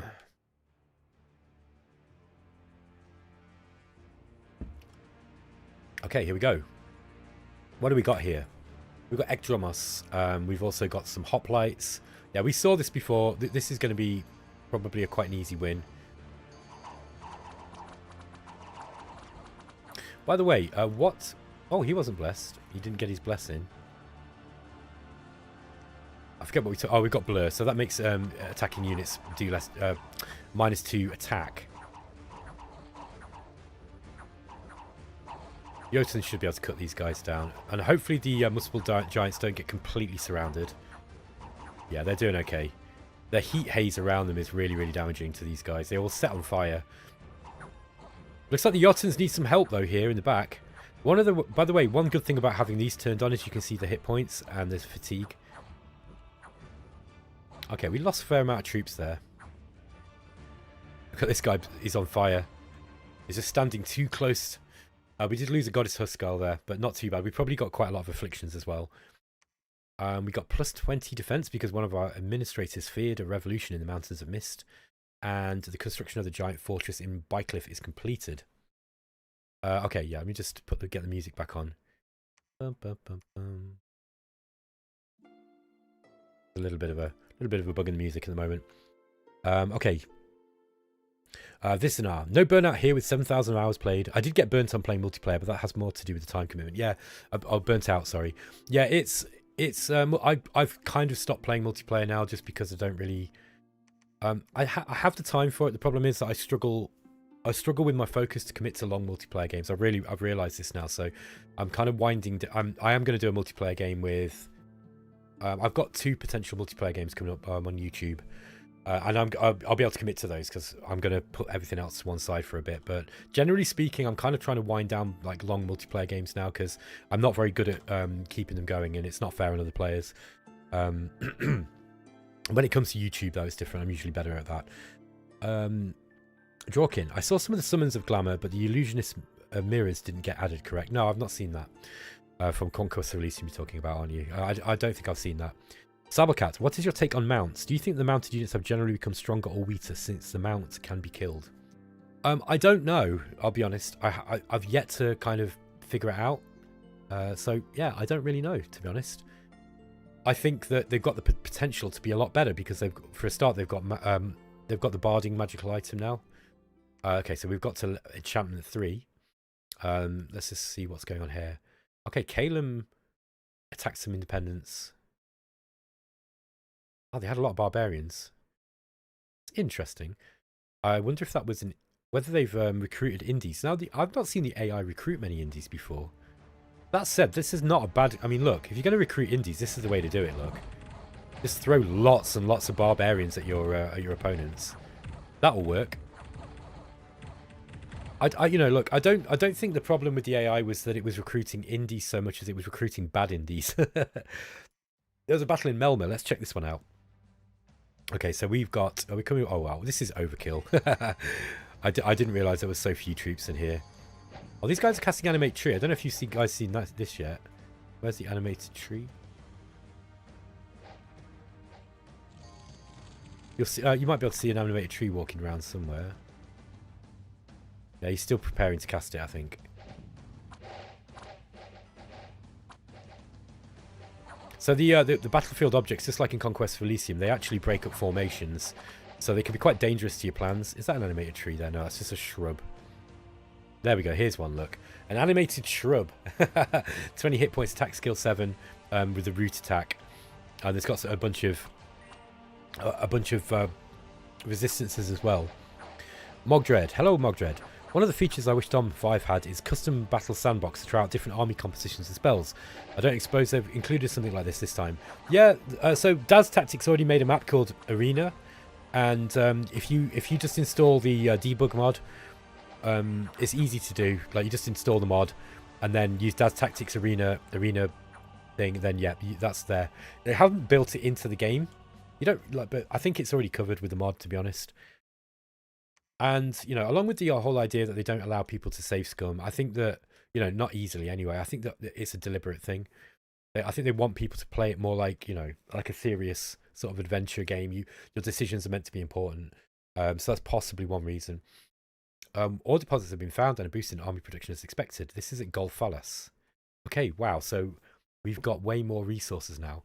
I don't think we're a big resource using nation, to be honest. I can't quite remember now. Yeah, we've got loads of these troops now. Look at this. This is quite a big force of Jotun. We also need some magic as well if we're going to be backing these guys up. Vizinar says, you can save scum in 6. How? Sorry, on the cap. So, can you?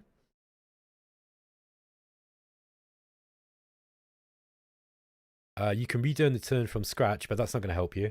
No, I don't think you can. I think you can. I think if you're talking about what Daz was showing, where you can like save your game save, yeah, you can. You can take a copy of your game save, put it in a different folder, that kind of stuff like that.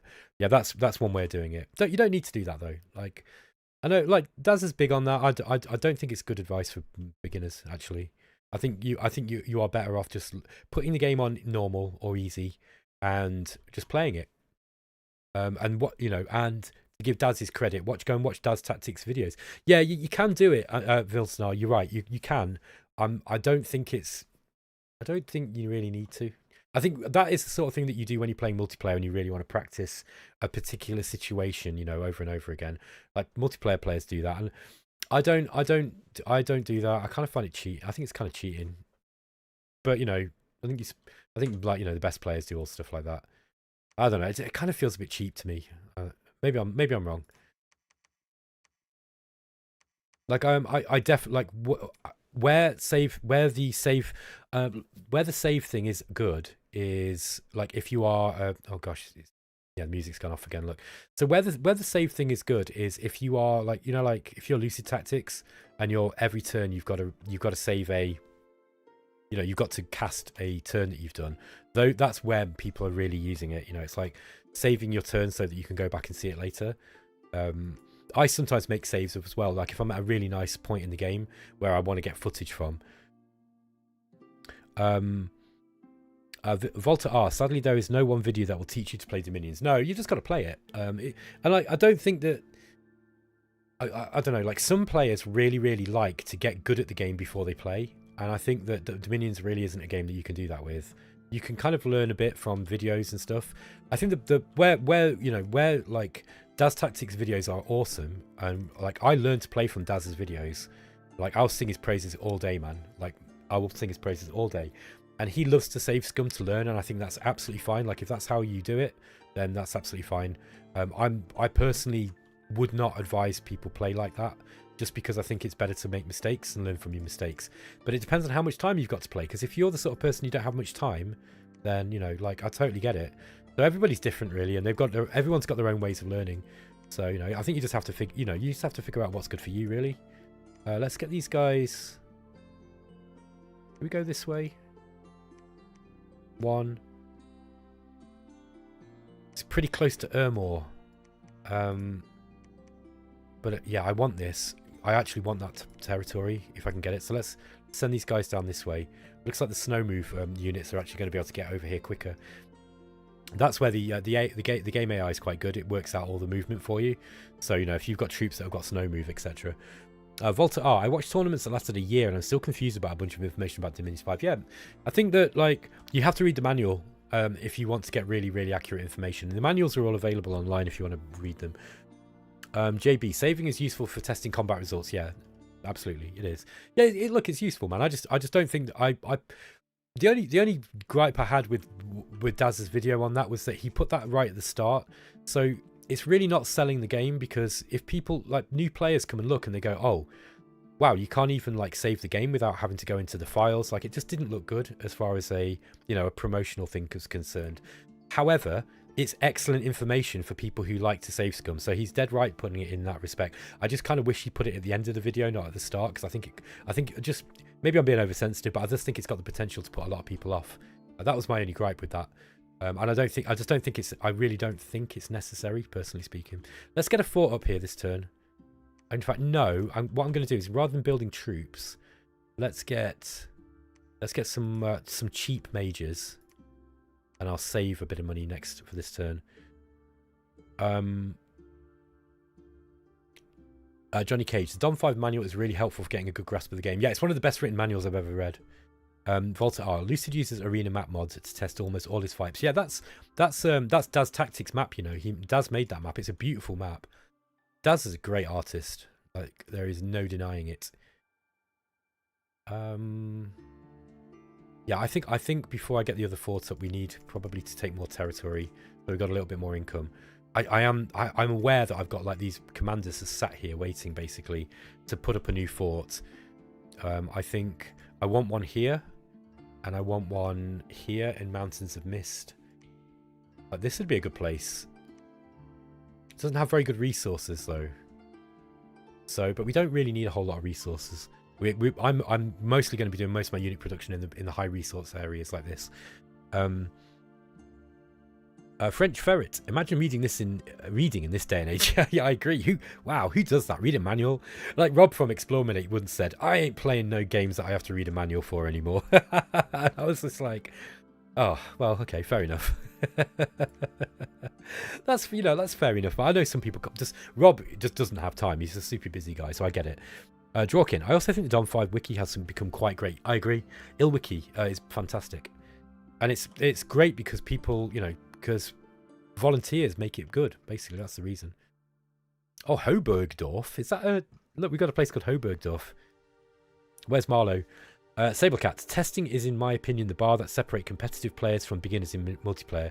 Dominions is just a game where it's really difficult to know exactly how stuff is going to end in a fight. Yep, absolutely. Or rather, more casual is probably a better term. Look, when I'm playing multiplayer, I'll use the debug mod and arena to test battles, but I don't copy my game save and then on the game and then test it. I just think that's just, I don't know. I don't like playing like that. And that's why I'll never be very good at multiplayer, probably, and I just don't care. I don't care. I love multiplayer Dominions when I'm playing with the right people, but I do not care about it enough to play like that. I'm a casual multiplayer player. I've never won a game. I'm not that bad, because I've had extensive coasting by Lucid. Like, Lucid has shown me loads and loads of stuff in Dominions. What have we got here? Randilla, Barbarian Chief. Is he going in alone? Wow, this guy's out to prove himself. Oh no, what happened? Okay, I'm going to go into Daz tactic mode now. We're going to check out what's going on. So Warhorse's attack with hoof was repelled. So he repelled the hoof, the Barbarian Chief did, but then the heavy cavalryman hit him with a light lance in the body, and then he got hit with two. He got lanced through the chest by two different what are these, heavy cavalry. So yeah. I was laughing today watching Daz play, and he goes into so much detail. Like, he'll spend like 10 minutes just going through the battle logs, and I just love how into the details that he gets. It's brilliant. You got people in the chat going, "God, I'm bored." I wasn't bored. I think it's dead entertaining watching Daz get really into the autistic detail and stuff. Oh, what's happened here? Okay, we've got heavy infantries and heavy cav. Yeah, we need to wait for these other troops to come in, I think. Can we get some chaff? Oh, yeah, we can. Let's get some chaff on the front line. Here's a nice way to break a heavy cav charge. Okay, so we'll wait there. I'll get him sight searching while he's waiting. Volta R, thank you for saying that about multiplayer. It can be very challenging breaking into your first few games. I'm a casual player as well, just script and hope type plays. Yeah, I mean, look, one of the wonderful things about Illwinter stuff is you can play it seriously or you can play it casually. And I know something people scratch their head when I say stuff like that. And they're like, what do you mean? And what I mean by that is you don't have to play like min-max all the time. And some people can't get their heads around that. It's like, you don't have to try to win at all costs. Like with Dominions, you can go, hey, let's find a cool spell to win with. So I know we go to like enchantment and you're like, oh, hidden in sand. What does this one do? This one creates a dust king and his entombed servants. Oh, wow. Okay. So I'm going to try to win the game like building my army around this. And this is what I did in one game. In fact, I talked about it in a video. So like when you're playing single player, you don't like a lot of the stuff that you would kind of miss in multiplayer. You can go ham on it and just completely explore.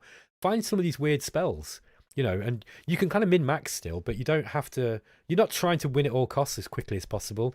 You can play the game in an explorative way that kind of really brings the most out of the game. I think, guys, just bear with me a minute. I'm going to put on Adrian's music because this bug with the music stopping is really bugging me now.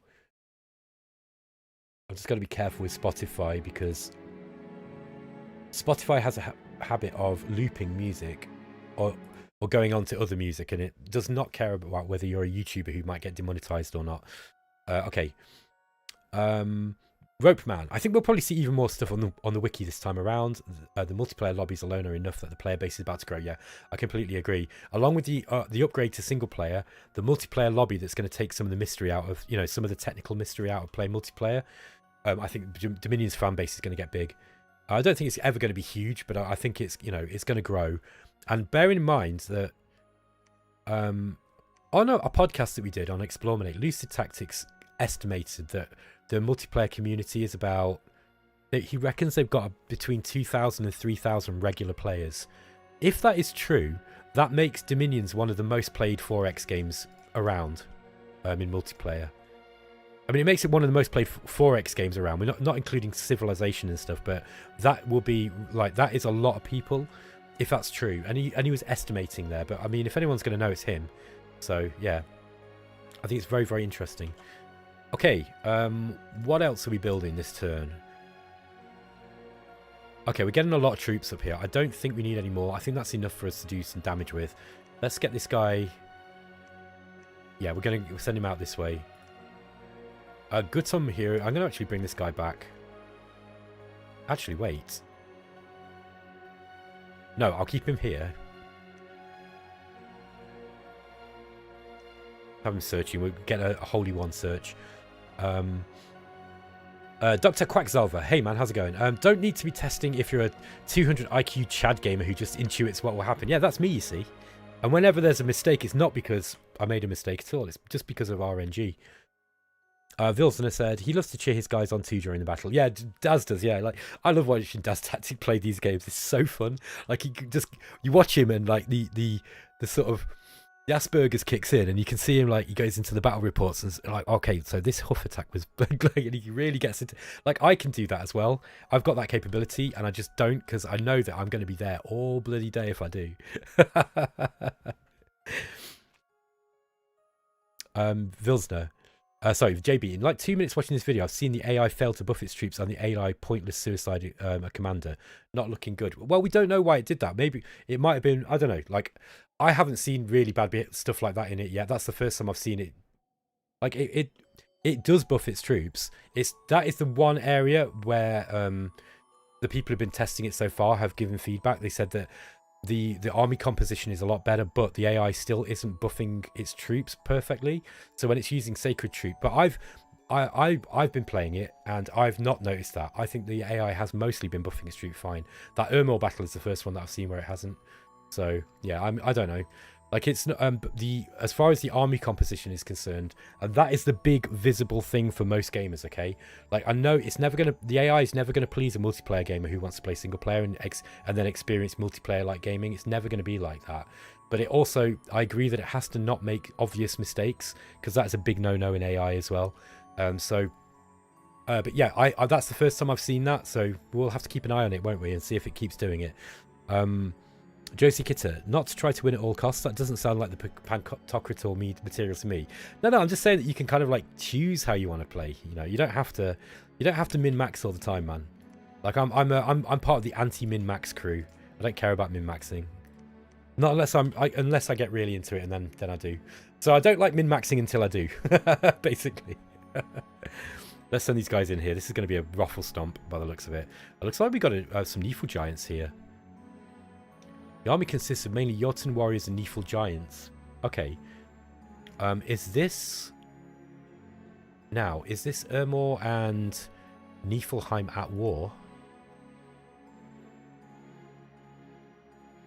How do you get them out of apprehensive, I wonder? I wonder if I can send them some gifts. Let's try something fun, right? Let's try sending Caleb a gift.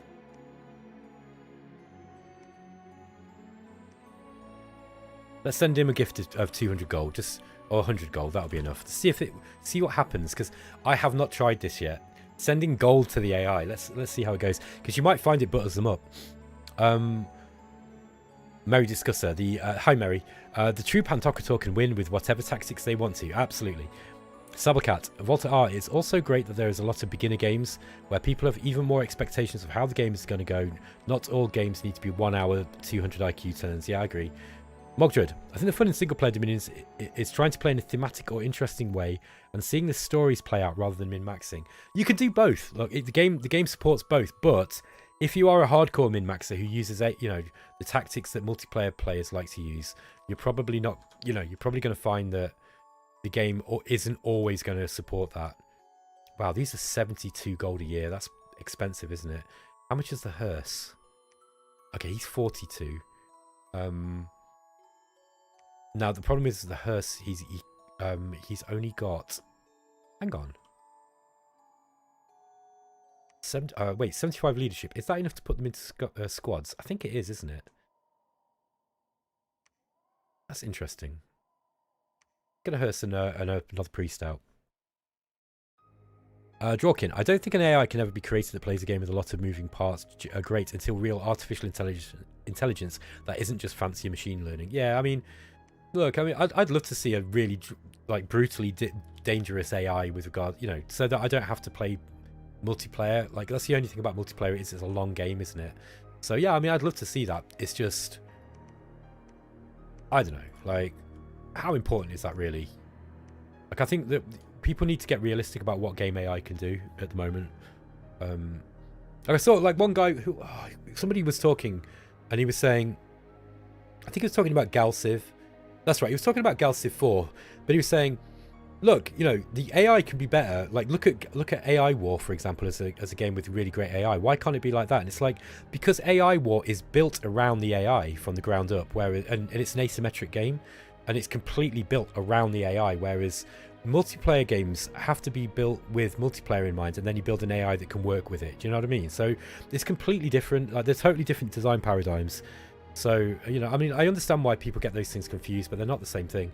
Right, I think we're going to go in and take this location here.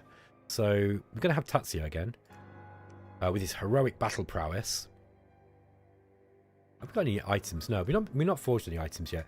I think we're going to give him some mage backup as well. Let's just remind ourselves of what magic we've got. Okay, we've got into enchantment 4. How far off we are? Enchantment 5. Okay, a little way. That's not far enough for me to not want to start doing this. So let's get a Gigia, and let's get both of these Gigias, and we're going to move them into this battle here. And we don't need all these troops, by the way. This is probably going to be an overkill, but this is not just me trying to win. This is me just kind of showing the game off a little bit, right? So let's get these Gigias.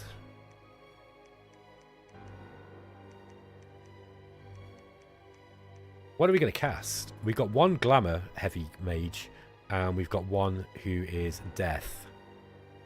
Okay, sorry, which one is which? Okay, Grimhild here is the Death mage, so she's going to be mostly doing Death stuff. Let's cast Blur, so that she's at least going to be a little bit protected from attacks. And then we've got Raise Dead. Raise Dead is a very, very cool spell. I don't think I want to run advancing cast spells. Let's just have normal cast spells. Right, okay, here's why I went into alteration, by the way. I want to group Blur. So let's get Displaced Body. Displaced Body, attacking units have their attack skill reduced by 5. It does not stack with Blur either. This is a really, really strong spell. We've also got Group Blur, and I want to start spamming this one out. I don't think we've got anything. Yeah, she's got the Shroud of Bewilderment as well. So if you really wanted to put her, make it so that she's really hard to hit, we've got a whole bunch of stuff. Like we could give her Fear with Horrible Visage. We've got the Shroud of Bewilderment, which is an MR check to resist the bewilderment. Failure means no strike, and the next action will be a random one. Units that can sense the invisible get a +4 bonus to the roll. So you can make really scary thugs with glamour, by the way.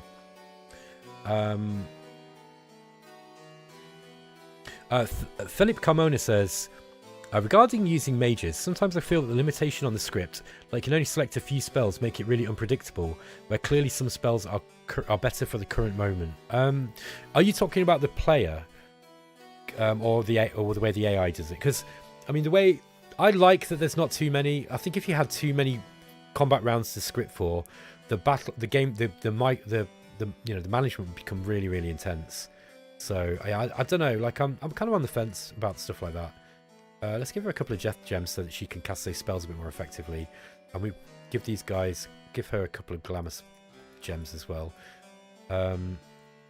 Classical music while playing World Dominion. Love it. Yeah. Okay. This is Adrian von Ziegler's album called Queen of Thorns, which I've bought because it's so good. I think it's a great album. Sablecat says, saw someone briefly mention the Project Self spell, Glamour 3, Astral 1. That spell seems like a ton of fun. Is it just 100% a one-on-one clone of your caster without gems, or do you get less HP? I don't know. It's not. Yeah, it's Glamour 3, Astral 1, and it's in Evocation 5. I've yet to use it yet. I think we can probably cast it with someone. I managed to do it with a Pretender in another game. Okay. Let's get these guys going out this way, I think, into Keples. By the way, was there a battle we missed? I think there was, wasn't there? There was a battle in Belagor. Let's actually look at this. This is Niflheim attacking into Ermor. So this is, yeah, we missed this one. Oh, some Jotuns here. Wait a minute. Oh, there's some Nifl Giants as well. Okay, then we've got the Pretender as well. Nifl Giants chasing. Oh, they're going for the. Oh, look, he's put the mage at the back. I've never seen them do that ever. I've never ever seen the AI put the mage right at the back of the line like that. Look at these troops chasing after these Nifl Giants too. The Jotuns have got the front line, okay. Lazario, what a thug. Heard it many times, but never. Oh, what is a thug? Heard it many times, but never an explanation. I guess it's a really tough single unit. Yes, they are basically a single unit that's got magic or magic items that allow it to take on small groups of troops on their own, and you use them for raiding into province defense. Generally speaking, you can also have anti super combatant thugs, and then you've got super combatants, which are like even more powerful, which are designed to take on whole armies. JB, a buck-toothed ginger who steals your lunch money and hits on your mum. Good lord. Disavow. Okay, so let's see what else we're going to do this turn.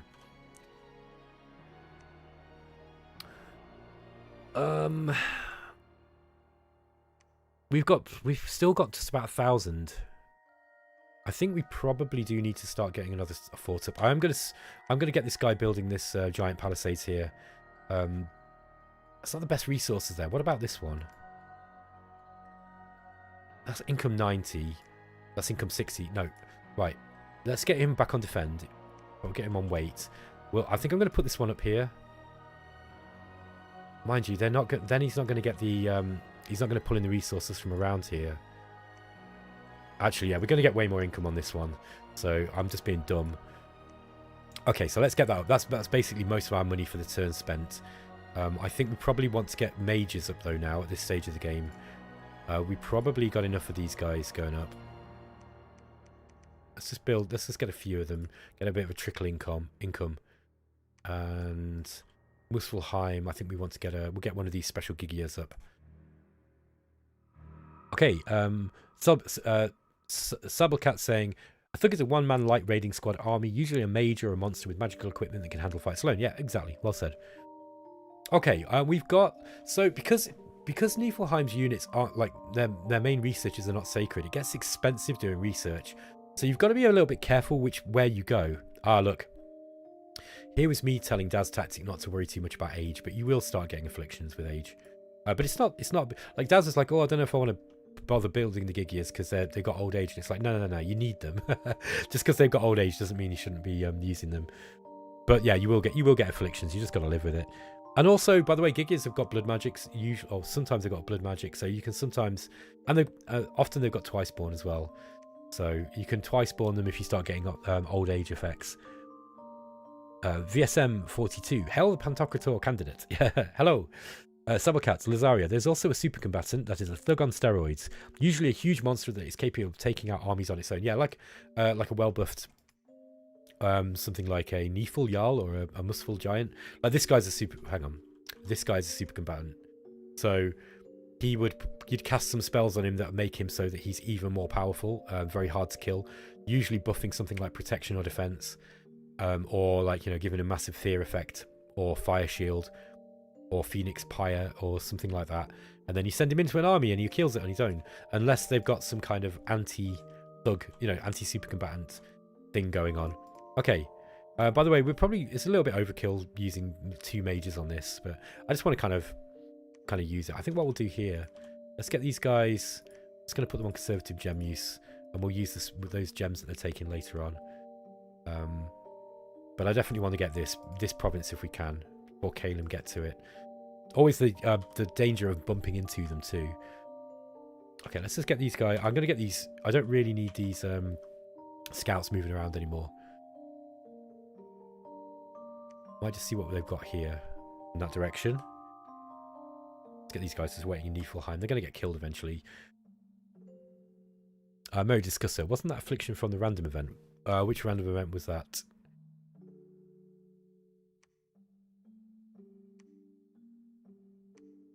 Oh, yes, of course. A mage, okay, a mage happened to make a mage happened to mistake one elixir for the other. Embla the Muspelheim was wounded. Yeah, you're right. Okay, so that wasn't... Oh, was that actually a Muspelheim? I thought that it was a... I don't remember where she was now, even. Oh, where was that?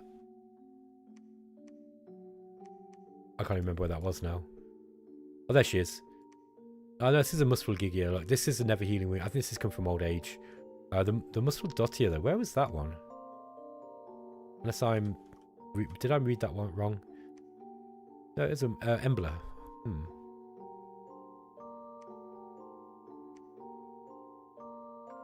Embla, the Muspelheim. Okay, so she got a wound.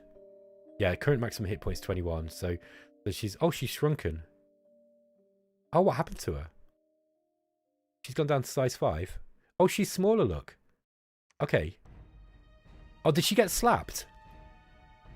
Because you can see the slap is the ultimate. What was it? Lucy said the ultimate disrespect. You slap a pretender and bring it down to size. Let's just see what happened there again.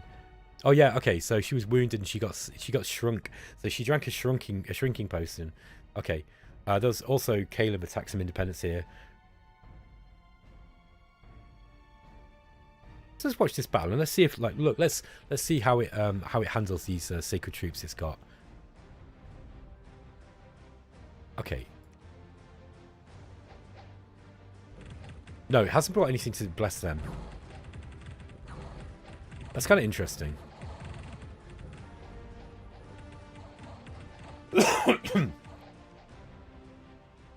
Yeah, maybe the AI needs to be bringing a few more a few more priests, but like I said, I've not really noticed that before.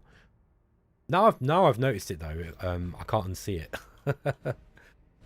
Okay, I think we're about good to go here. Let's get this guy moving down this direction.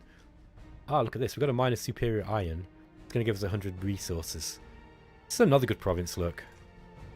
We probably want to get... Wow, look at these really high... We got really high income, by the way, because we've got really high population provinces. This was not like this on my other game. That's going to be the place, isn't it? Mind you, the resources aren't high here. That said, it will still pull in 100% of the resources from places around it, so we might be better off. Wow, look at this. Cold 5. This is cold, man. Yeah, look, they're getting pop killed because of that. Temperature scale bonus -1 look. So, yeah, Niflheim, because Niflheim and myself are spreading Dominion out, we are killing the population on this map. Vesm462. When I played Dominions, I summoned an Eldritch Blob with even the game warning me that it's not a good idea. It grew and grew and swallowed everything, including me. I didn't know that. That's interesting. What spell was that? Was that one of the story events? Because I never played with those on. JB, did they update the Ungaing Bless? Is that Undying? Yeah, maybe you mean Undying. Did they update the Ungaing Bless to describe what it does? Unaging, sorry. Did they update the Unaging Bless to describe what it does? Unaging versus recuperation for avoiding afflictions. I don't know, to be honest. We'll have to look at it. Josie Kitter, would it be fun to look at? Would be fun to look at some more spells if you've got any time. Yeah, what do you want to look at? I mean,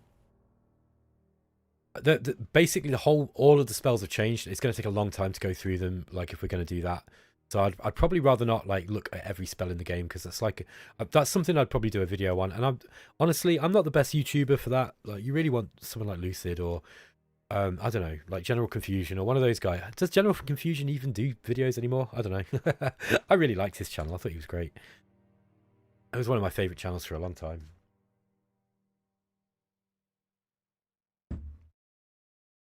Hey, to all you 4X fans, by the way, anybody who's watching and you like 4X games, you'll remember Alpha Centauri, Sid Meier's Alpha Centauri, which is still one of the best 4X games ever made, in my humble opinion.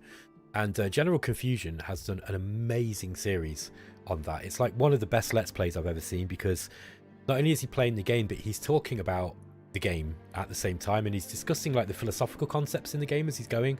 He's a super intelligent guy and I really, really enjoyed that. It's definitely one of the, it's a must see if you like Let's Plays. Okay. Here we go, look. So on the front line, we've got the Jotun Hurlers throwing their big boulders, 36 blunt damage. And these guys can throw these some way, okay? So the range is strength divided by 3, but they got 21 strength. So that's 7 range. You're going to watch some heavy infantry go splat. We've also got the displaced body going off with these Gigias. Casting Group Blur, which is going to give our troops a little bit more defense against being attacked. Now the Jotuns already, right? The Goddess Huskar with their javelins already do 23 damage. If they hit one of these guys, they're going to kill him. But watch, hold on, let me just put the speed down.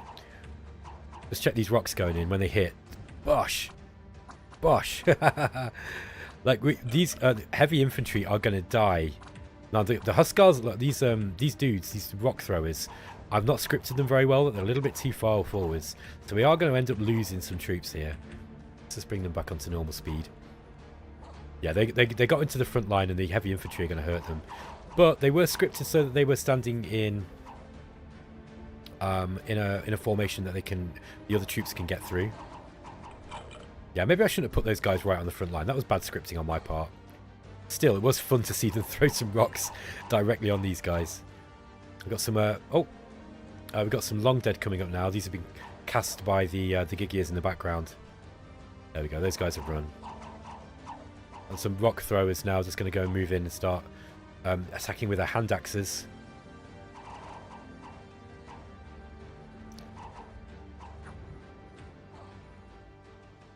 Okay. Excuse me. Okay, so we actually lost 4 Jotun Hurlers there. That was my bad scripting. There's also... Oh, yeah. Here we go. Battle mode is back, by the way. I missed that. So the dragon is back. We don't need to call him anymore. There's a battle in Capes.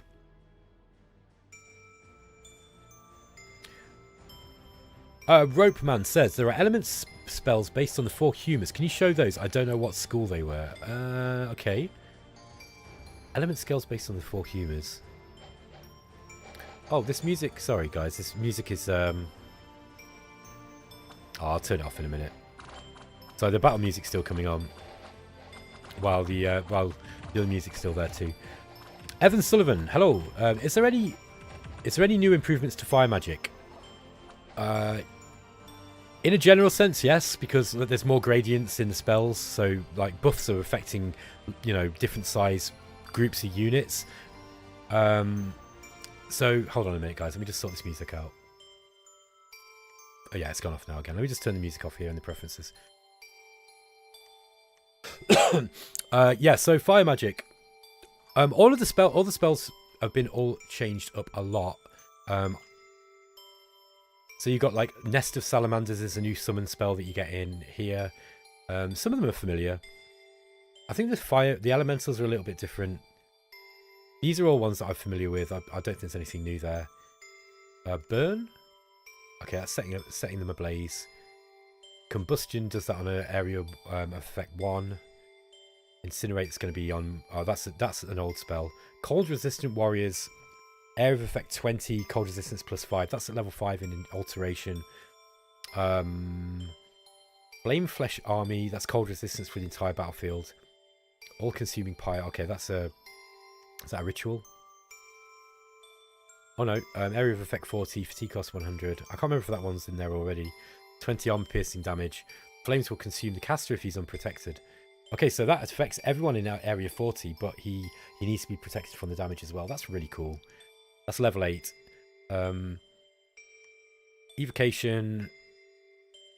Yeah, so evocation spells. I think fire looks like it's had the least changes. Hidden flame. Okay, so this area effect 1, 25 plus armor negating fire and magic damage. Also does astral conflagration in an area of effect of 9 around it, doing 1 armor negating damage. That's kind of interesting.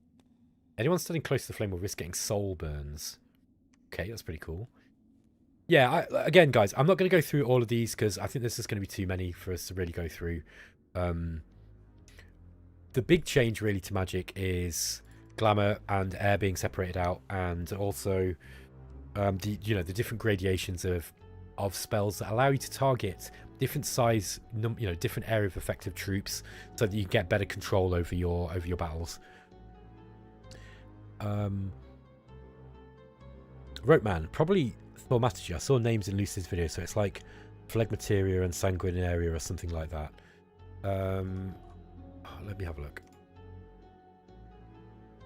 Thaumaturgy. These are all level 9 spells. Phobias, that was in there already. By the way, a Burden of Time's been pushed up to level 7 now. That used to be 5. That was kind of dangerous. Also, you now need death. You need Death 7. That's a heavy nerf for Burden of Time.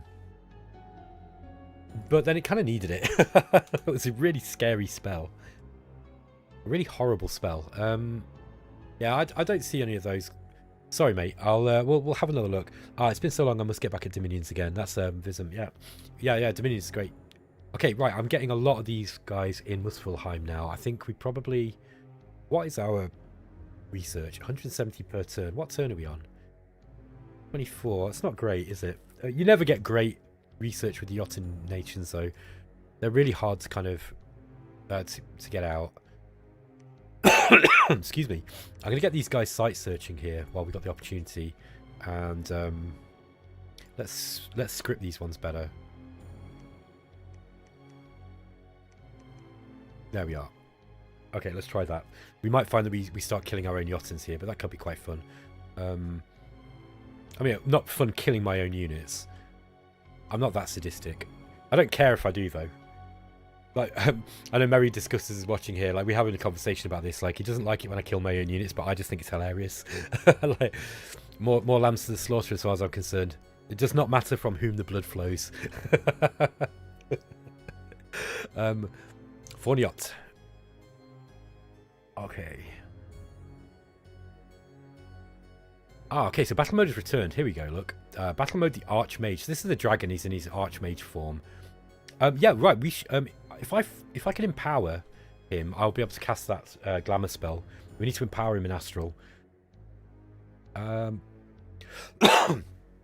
Dr. Quacksalver's saying, Horn and Ivory, Truth and Lies. Ropeman, they are level 6. I saw them. What were we looking at again? Sorry, level 6.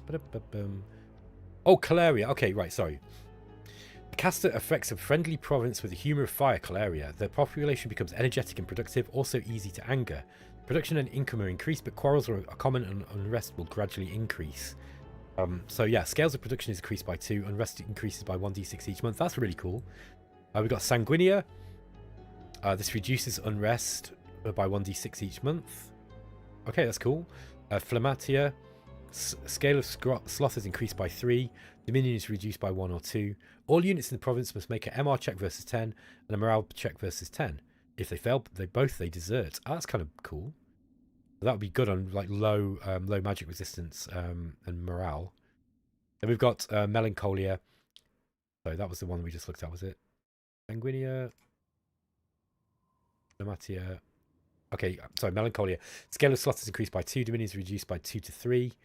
All units in the province must make a... Hang on a minute, is that the same? That increases sloth by 3. That does it by 2. Okay, these look the same. These basically look like the same kind of similar spell. It's kind of unusual for Illwinter to do that. They don't usually put stuff in that's that close. Maybe discuss it. It depends on the units. If they're valuable, it's a waste. If they're chief chaff, it's funny. Yeah, I guess so. I don't know. I just think it's all hilarious. Right, battle mode is back. He was recalled pretty damn quickly, actually. I did have quite a lot of priests, though, to be fair. I think what we're going to start doing is putting some more temples up, maybe, so we can get some more Dominion candles. Now, this guy's building a giant palisade. Let's get this guy over here. By the time he gets over there, he can build a... Let's get these guys preaching, so we get our Dominion candles up again. Maybe we... About this. Yeah, we definitely want more. We definitely want more mages, I think. The Muspelheim is probably a more efficient mage cost-wise than the... Yeah, I think she probably is. 184 for 13. He's 15 for 228. Yeah, a little bit more. But the Gigia is probably a better mage. But I do like the Muspelheim as well.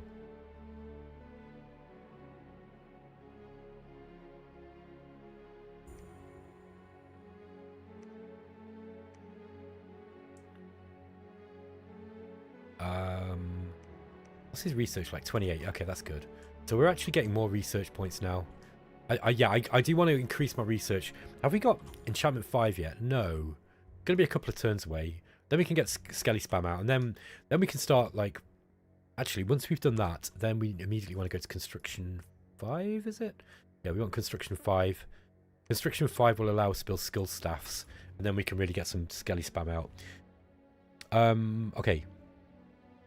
Ropeman, that's odd, yeah. Cool spells, though. I always wanted more scales manipulation spells. Yeah, me too. Somercat said that Dragon Pretender with Project Self could be an amazing magic phase attack on an enemy army. Yeah, I agree. I don't know how that's going to work, though. Is it a magic phase attack? Or is it just, does it help you out in normal battles? That's a good question. I do not know the answer to. I think there's... I don't know if magic phase has had any changes, too. That's something I don't understand in a big way, I've got to be honest with you. Okay. Alright, we've got another troop coming out here. Oh, by the way, we want to do this and just go through and get some PD up anywhere we've not got PD. I'm a bit bad at doing this. I sometimes forget. It's great now in Dominion 6 you actually have 1 PD in every province always. Just so that you've got something marking your territory, which I think is a great little change. Alright. Oh, look at this. 20,000 population. That's really good. Let's get a... We'll start thinking about putting a... Yeah, I think we'll start thinking about putting a fort up there. Yeah, I'm doing really well in this game. But I am playing on normal, to be fair, and I expanded really well at the start of the game. You guys didn't see that unless you were watching yesterday, but I had some really, really good... I did well in the expansion. I'm not even playing particularly... what's the word? Particularly efficiently, I think is well. I'm just kind of like playing loose and chilled. Loose and chilled is the order of the day. T Medima, hello. Reanimate some skeletons to go underwater. You have giant undead. That's a good point. Yeah, we'd either need something like we need some kind of commander, Bane Lord or something like that, or maybe even just a Mound King. But the skeletons don't fight that well underwater. You need a lot of them. Dr. Quacksalver, we'll have to science how the project thing works. Yeah, definitely. Remember that the fire dragons take a hit to non-fire paths in dragon form. Yes, and Dr. Quacksalver, though that shouldn't be a big problem. Yeah, like I was just kind of like messing around with him earlier on, to be honest with you. Like I knew that taking him out was probably a bad idea, and I did it anyway.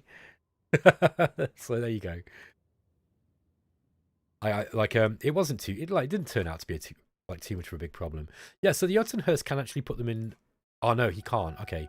So this dude, he isn't a formation user. I thought that is it 100 morale then you need. Sorry, 100 leadership. I think it must be. Let's just and wait. Let's stay behind troops.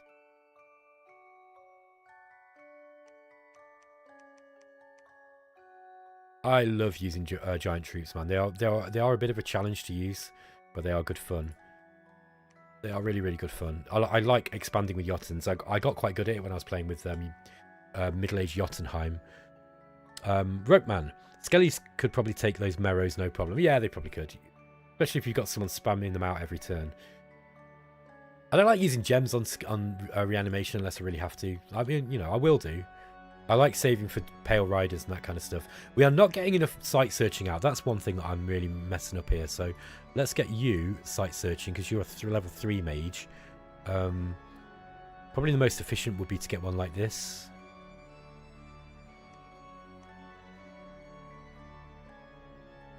Yeah, I think so. Ah, Simulacrum. This is another one, by the way, guys. Here's another glamour spell. The caster creates a replica of himself and enchants it with glamour magic to give it a false life. The simulacrum will be controlled by the original owner's soul, and the simulacrum also inherits all the magic powers of its creator. In turn, the caster's body is placed in a state of deep torpor that only ends when the simulacrum dies. However, there is a chance that the caster's soul will fail to return and become trapped and lost in the dream world, possibly until his soul withers away and dies. I don't know if you can use this. Yeah. I think you can cast it. I thought that it might not work on Pretenders. Okay, so the Simulacrum is an almost perfect copy of the caster and will be in play instead of the caster. If the Simulacrum dies, the caster will reappear where the ritual was cast. There is an 80% chance that the caster reappears a month after the Simulacrum's death. Each month thereafter, the chance is reduced by half. Soul withers away after 1 year. So, okay. So, you get a diminishing chance to return if you fail. And it's kind of like it's quite a big decay as well every turn, 50%. But that's pretty cool. So you could potentially go out and use him. I'm tempted to cast that. Let's do it. And then we can actually use him in combat. And hell, we've got nothing else to spend those glamour gems on anyway. So there are loads of really cool glamour spells, by the way, in Conjuration. Dr. Quacksalver says it's 80. 80 leadership, if I recall. For being able to, yeah, I think you're probably right. Okay, he's cast Simulacra. Okay, so he's a Simulacrum. The Simulacrum is actually only a copy of whom it looks like. If the Simulacrum dies, the caster will reappear, blah, blah, blah, blah, blah. Okay, we've seen that one. So we've read that bit. So we can get this guy out now. We could either get him out site searching. I wonder if I reckon we might ping this province, actually. Notice you can't get any scouts, by the way, in Muspelheim. I think that's a really interesting choice. I've got loads of... I don't think I actually recruited anything last turn. I told you I'm not playing very efficiently, really. But that's okay. What should we get? Have we got any scouts nearby? No, not in this area, by the looks of it. Let's recruit... I suppose we could just ping it with a commander. I think really I've got any commanders that I actually want to ping with. He'll do. Alright, let's go. Let's get this guy in.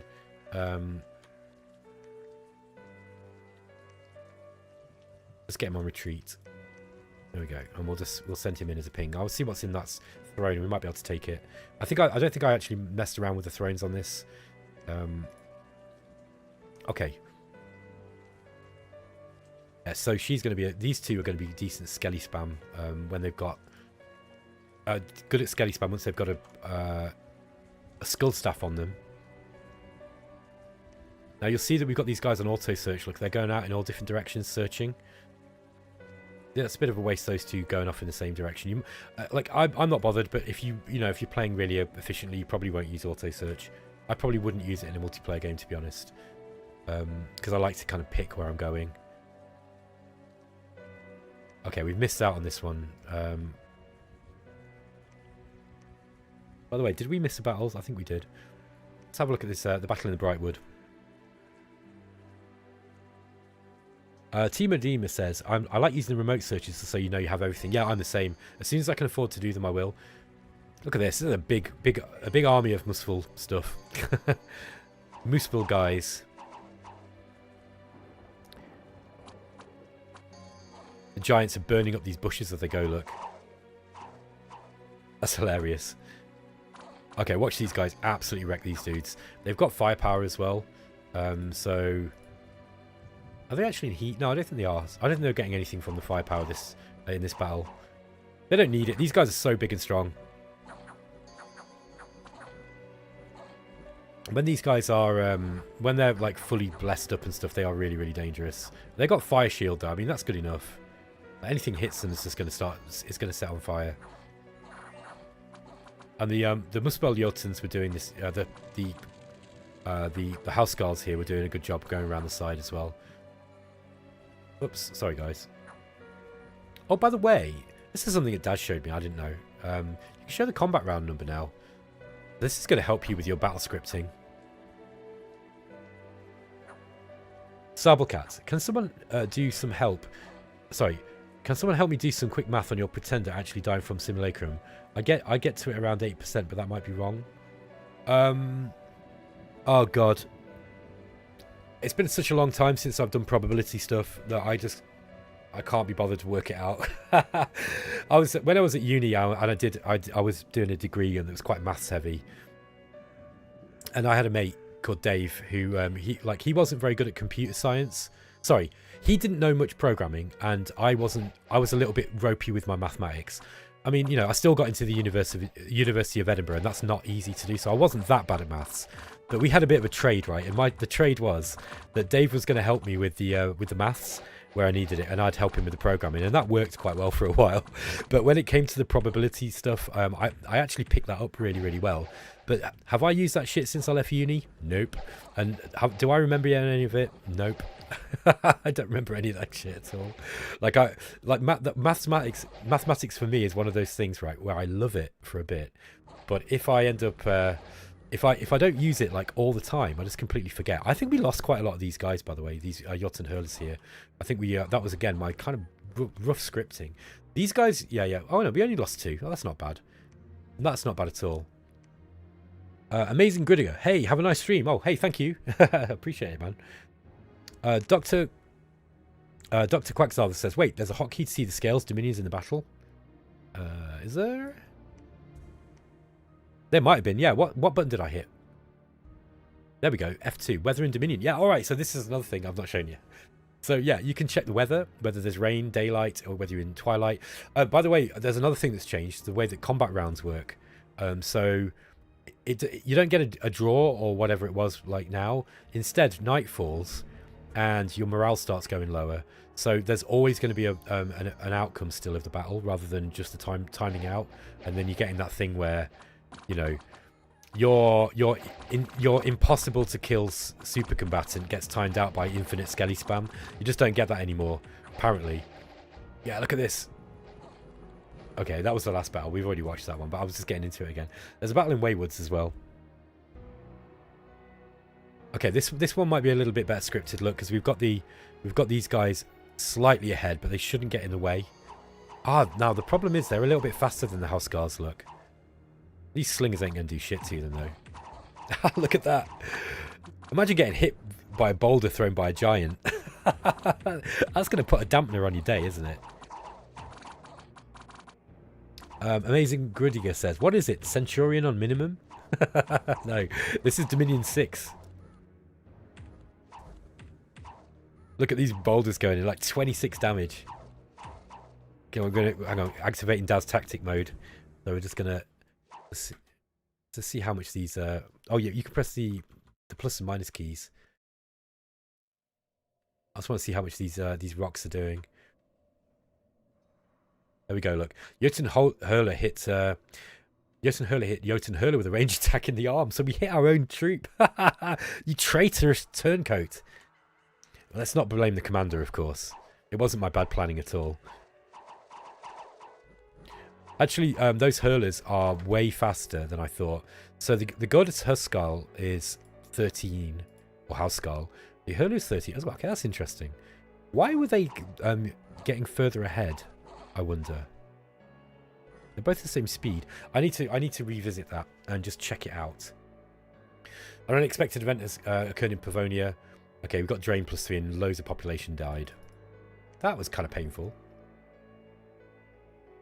All right, we've got loads of we are winning this game big time. I think what I'm going to do is I am actually going to start making a move to win, so that we can actually win this game, because I don't need, like, I think we've got most of the thrones. We do need to go down, I think, actually, to win. How many do we need? We need 6 attention points. Oh, these are level 2 thrones, are they? Yes, I think they are. Okay, so we've got some level 2 and some level 1. I've got one level 2 and the rest are level 1. Okay. We've got the Throne of Zeal. I think I must have left this on the default setting. Ismail Zapog, what degree did you do? I started out studying artificial intelligence, and then because the maths was a bit fierce for me at Edinburgh, because Edinburgh is like a really elite, like, it's like the UK equivalent of the Ivy League basically, and I was really lucky to get in there, to be honest. Like, I performed really well at college, and then that went downhill quite quick. But yeah, at Edinburgh it was a little bit much for me, so I switched my degree to cognitive science, which is still basically a computer science degree. It was mostly the same classes, but with some kind of philosophy and you know, kind of stuff that is more suited to an arts guy like me. You know, psychology, philosophy, and what else was it? Basically a bunch of other stuff thrown in to mix out, you know, to balance out the constant maths. Because if you do a computer science degree at Edinburgh, basically for the first 2 years you're mostly doing mathematics, because they are really theory based. So it was a kind of like maths course basically, and I really enjoyed it. But the problem was I had to learn math very fast. So I went from I didn't know long division, like literally had to learn long division, and then a year later I was doing degree level. So I had to do my A levels and all that like in 1 year. So I worked really bloody hard, and I got into this university. But it was, you need to practice, you need to use maths in order to get good at it, and you can pass it, you can learn it well enough to pass exams. But if you don't keep using it, you forget it, unfortunately. So like I will never claim to be a great mathematician, because I'm not. But I do love mathematics. It's amazing when I can be bothered to do it. I find it fascinating, and it's one of the most addictive puzzles that I've ever come across. But I'm just, at the moment, my life's been it's moved on to a different track. But I'm still a competent programmer, I'd say. I just haven't done much with it yet. Before I got the job at Stardock, I was I was starting to work on designs for a game. But now I'm working at Stardock. I don't really have the time for that and to do the YouTube and everything else. But one day I will carry through with my idea for a video game. So that's why that's why I went to uni as well. I literally did it because I wanted to get better at programming. And 11,000 in this Brightwood province. That's not bad, is it? Okay, let's go. Oh, hang on. Oh, these guys can't go across the river. Okay, they've got to go into this damn place here. Okay, that's a lot of long lead in this province. We could probably, if we don't have the best. We haven't got bad. We have got Goda, haven't we? So we haven't got bad priests. We might be able to kill these if we get a bunch of Goda together, and we spam out the undead killing spells. Yeah, I think these guys. Oh, okay, that was good. We found a couple of problems here. I'm going to put these guys onto search magic sites now. Yeah, these guys are okay here. That's a lot of enemy dominion though. Let's just have a look at what it's saying about the. Oh, okay. So we're still apprehensive. By the way, I did send some gold to to Calum. I don't think it did anything. I don't know if the diplomacy is that good yet. We can probably ask for a non-aggression pact if we want. but it will reduce our Dominion score, so I don't think I'll bother. I don't need to bother with that. We're not at war with anyone. I probably should go to war with someone to make this game a little bit more interesting. Okay, this guy here. This would be a good place for a fort, I think. I think I'll start putting another one up. Yeah, okay, so unlike in Conquest of Elysium, right, it's you kind of, providing you've got enough stuff to defend them with, you really want as many forts as possible because it greatly increases your income. Okay. Wow, they've got burning ones there. They're a good unit. I like Abyssian burning ones a lot. Especially now I know that you put bark skin on them, and bark skin makes them really, really scary. Let's have a look. Amazing Gridiger. I like watching you suffer in Shadow Empire, but I don't understand it yet. Yeah, right. Okay. Suffering in Shadow Empire is like the default status, I'm afraid. it's a game about suffering. Vizinar, would you move faster to get rid of those heavy rocks? Would you move faster to get rid of those heavy rocks? I'm not sure what you mean. Are you talking about the rock throwers? Amnesia. I did cyber psychology. Was doing VR modern experiments with ES Oblivion. Oh, fantastic! That sounds amazing. I remember making a participant cry in a non-restorative environment. I kind of felt bad for it, but my hypothesis was confirmed. The restorative group had a lot less stress and positive effects too. That's really cool. That's really cool science, man. Like, my cognitive science degree was really interesting. I found it really, really interesting. At the same time, because I was only really there to do the programming, and I went into that degree because, you know, like I failed a math course. I failed a calculus course in the first year, basically, and it was really, really hard. My university were brutal. They used to have a degree. They had a remedial calculus class, right, for people like me who'd learn maths kind of quick, but were still good enough at maths to get into the uni. And so they gave you this kind of like calculus class. You know, it was an algebra as well. And it was aimed at like people who weren't great at maths to bring them up to speed. So, but they had the genius idea of giving you a weekly exam on a Sunday, like on a fucking, like, it had to be done by Sunday, and it was an online exam you had to take, and you had to get 90% in order, or was it 95? No, I think it was 95% you had to score in order to pass the exam, and they had one of those every week for 10 weeks. So you had to pass 10 fucking exams, and if you failed 4 of them, you were off the course. So like you basically failed, because, you know, once you fail a course, you got to retake it over summer or whatever. And I passed that one, but because I was stressing out so much trying to pass this ridiculous pass rate, that I actually failed the really important calculus exam. So like I hated the math side of my degree at first because it was just ridiculous. Like, University of Edinburgh can go get bent. Like, whoever puts first year students through a weekly exam with a 95% pass rate can go fuck themselves. I hated it. Like, I had such a bad experience, man. Like, it set me back for my entire degree as well. They just made such a mistake, and they pulled that course the next year as well. And I actually said to the guy who organised it, I was like, do you think that might have been a little bit rough on new students? And he goes, yeah, now I think about it might have been a bit hard. I was like, do you fucking think so, mate? Can I have my money back, please? Anyway, sorry, getting a bit off topic here. Don't let me talk about university, because even though I enjoyed my degree, I hated the experience of being at uni, especially as a mature student. You know, because like being a mature student at a Russell Group uni was just a nightmare, and I would never recommend anybody do it. It's not fun. Yeah, I think we're going to go this way. I think we're done for this turn. Let's go. Amnesia. The restorative group had a lot less stress and positive effect too. That sounds cool, man. Yeah, it sounds like cool research you're doing. Nolifauni at Sabelka, I get 8% too. Okay, it sounds like you guys have got the percentage stuff down. Adding percentages is pretty simple, isn't it?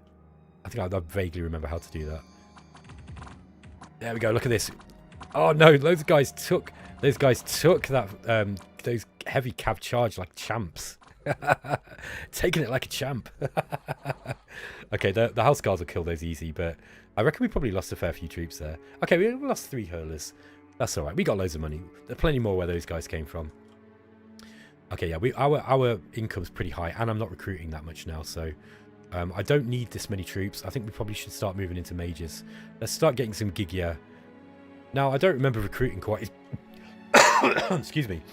I don't remember recruiting quite as many Gigia as I with Niflheim as I did with these guys. I think because you don't get the Scrati as... you don't get the Scrati with these, so... Alright. Let's get Logi and Gizel up this way. Actually, I think I'm going to take these troops in here too. Let's get those guys in there. We'll take the Huskarls there. I think, are these all the same? Yeah, they're the Gothic Huskarl.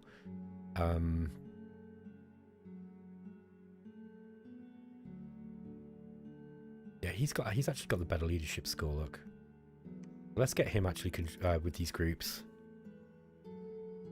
And I don't think we're going to bother. I'm going to leave those for Siege Chaff. I think we don't need to send those into the fight barbarians. Actually, they would wreck barbarians. The problem is if I don't script them right, then that's where they. Yeah, they're going to get hit. Might be funny though. It might be funny, son Nathan. Let's see what we can do. Personal flight. We probably got better spells than this now. I think. Let's have a look what we got. I forget now that Glamour's separated all the stuff out, so air is no longer a good buffing one for single buffs. Death's not going to help us.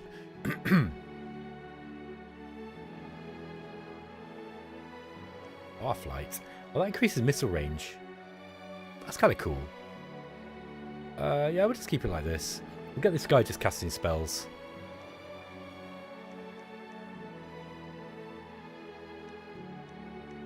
Let's send these guys in. I might send him back actually. In fact, I'll send him. I'll get him building a temple. Okay, let's get this guy building a temple too. Since we got loads of money in the treasury. Okay, we're running a sizable force there. That's good. They want them for defense. I think we want some more of the Muspel units as well. I'm going to start mixing in the herdmen as well. These are better. These have got better defensive capabilities. In fact, maybe we go for the Muspel giants since they got the fire shield. They got plenty of resources, eh? So why not?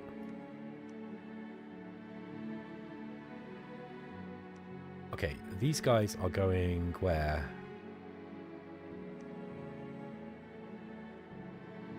$10,000. Okay, we're gonna actually put a fort up here. We could put a fort here too. Kind of go for a conquest game here. I mean, I reckon we could probably just take a bunch of the thrones and win fairly soon. But it would be kind of sad not to go and attack some of the AI. I think I really expanded very, very well in this game. And look, we're only on turn 26 and I've taken most of the map already. I am kind of familiar with these guys. Ismail Zapog, speaking of, when's the next Shadow Empire series? It depends. I might have a multiplayer Dominions game coming up for Dominion 6. If that happens, then I'm not going to do a Shadow Empire series yet. But loads of people are asking me about Shadow Empire because it's probably the game that is like most popular on my channel. So yeah, I want to play it soon, definitely. Okay, we've nearly got enchantment 5, then we can start getting skeleton spam out. Let's get these guys kind of sitting here like spare parts, aren't they? I suppose we've got to start think about who we're going to attack. How close are we to Niflheim? Okay, they've got a fort going up here, and we need some stuff down here as well because we can't defend this land. So Niflheim are a bad target. I reckon Ermor are kind of small. Yeah, let's take on Ermor.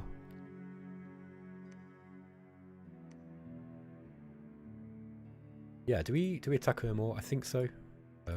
Yeah, I reckon so. Let's attack Ermor. I'm just gonna make sure that we've got all our province defense in. Looks like it. All right. Yeah, Shadow Empire. I really want to play it because it's changed so much since I last played on the channel, and it is one of my favorite games. The part of the problem with Shadow Empire is it's just such a long game to play. It's way longer than Dominions.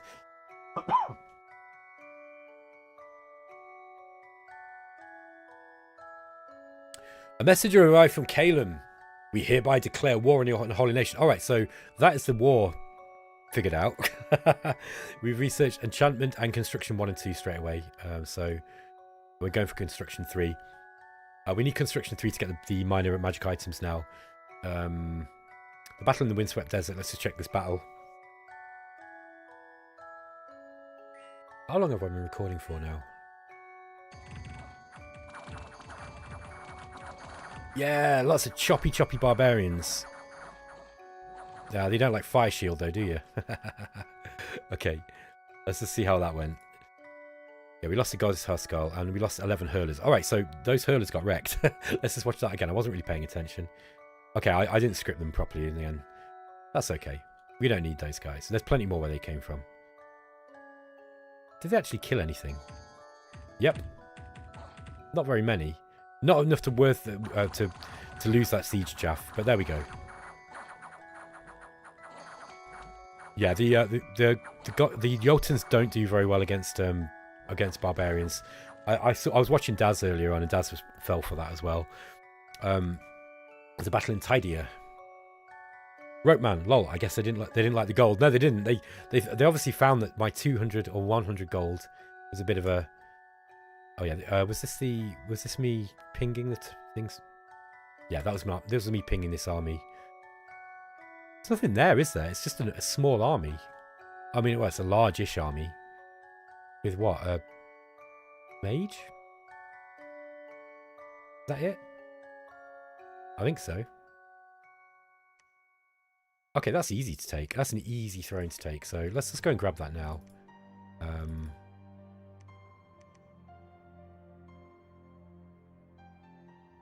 Yeah, okay. Look, we'll send a Muspel Jarl in.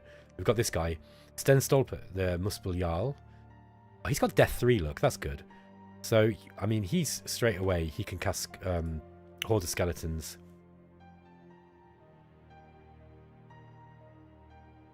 Not a whole lot for him in Alt 4, but enchantment he can use. So what we're going to do is we're going to send this guy as well, Formiot. He's going to be blessing. We'll send these guys into. This is an easy battle. I don't think you need to worry about. I need to stress out about scripting it too hard. I think probably what I'll do is send these guys back a little bit.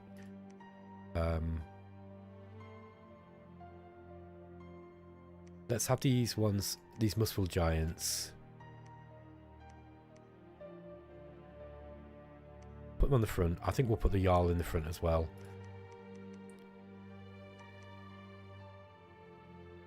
I'm actually thinking, yeah, because there wasn't that many of them, were there? Let's have these guys on the line. Could even have these as guards, couldn't we? It's guarding the commander. Yeah, this should be an easy win. Okay, so let's script him.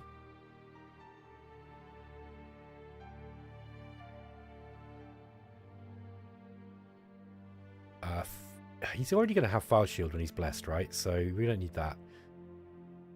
Flaming Arrows is not going to be much use. So we have got Flaming Arrows now, so that's something to consider. There's a Levitate spell, by the way, now, so you can avoid Earth Grip and Earthquakes. It stops your movement, though, a little bit. 50% movement. But that can be useful. I think there's a spell. I think there might be a mass version of that spell, too. Let's just do, we'll just Skelly spam. This guy should be a decent Skelly spammer with Death 3. And we'll give him a few gems as well, just so he doesn't fatigue himself out too quick. That should be an easy battle. Then he can go and take that. Oh no, he won't be able to take it, but we can send our, yeah, this guy here. Right, Lodgrimmer.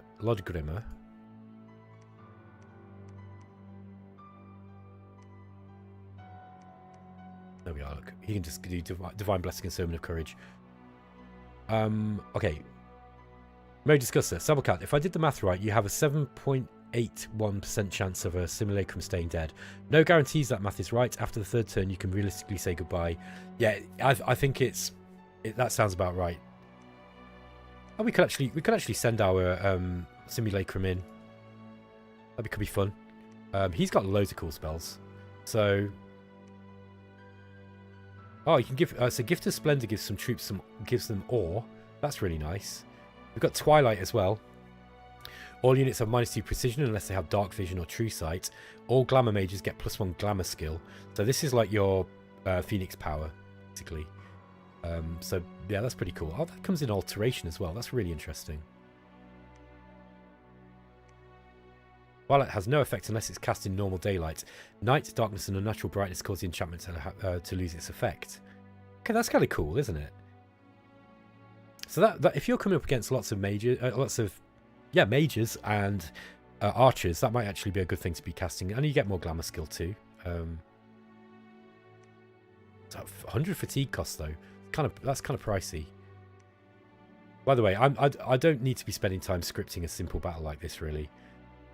Actually, let's just leave him on. Let's leave him on spells. Let's see what he does. It'd be interesting to see just from a perspective of checking it out. Sabercat says, and with the added bonus that you can't call your god for 12 turns until he's 100% surely dead. 12 turns? I suppose it depends on how. Oh, hold on.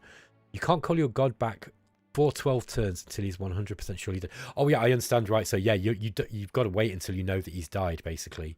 Yeah, that's actually very, very interesting. That's really, really interesting. Okay. Oh, he got another healing wound. Oh well, that's okay. So yeah, it's not the best province anyway. Actually, 56 income is not bad for a wasteland. I think I'm going to send this guy over here, and we're gonna actually get him to build a fort.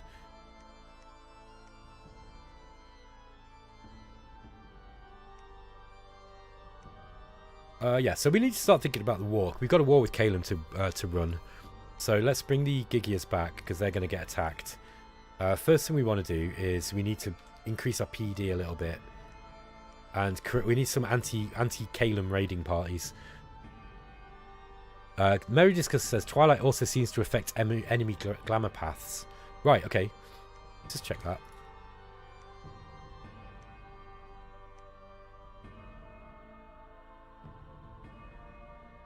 Yeah, okay, all glamour mages get +1 glamour. Yeah, you're right. So, yeah, well spotted. Okay. We need to start moving some troops up to the front line for a war with Calum. We haven't got enough troops here, I don't think. So let's start we'll get rid of the hurlers now. We will need hurlers, but I think the herdsmen are probably going to be better against Calum, just so we've got the spears. Have we got any? Yeah, we've got a girder here, but we need. Oh, we've also got a Muspel girder. I'm searching. I don't know why we've not searched here. I'm not playing very efficiently. I'm still winning. Okay. Let's get him searching for magic sites here. It's probably a fair chance of finding fire sites in a desert. After that, we're going to bring them up to the to this battle.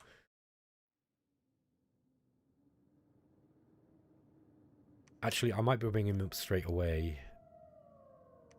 Now, I wonder what's in there. That looks like a level 2 site. Lots and lots of troops. Probably a little bit much for us. In that case, let's just bring him back down. I would like to go through there, but we can't. Can't go that way either. We're going to have to come out this way. In that case, let's just get him searching for the turn. We'll get this guy moving out too. Okay, with Calum, we need to start getting some troops in. Some scouts in as well. We have got some scouts kicking around. Let's just get these guys in. Yeah, not enough troops here. We probably want to be summoning some troops in now as well. I'm not going to bother with blood in this game, I don't think. I think blood, you might just make that a little bit too painful for you guys to watch. Yeah, okay. I'm actually going to get you patrolling.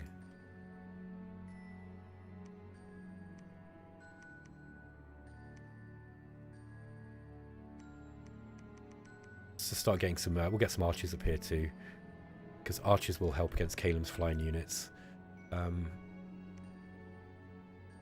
I've got a Forniot here.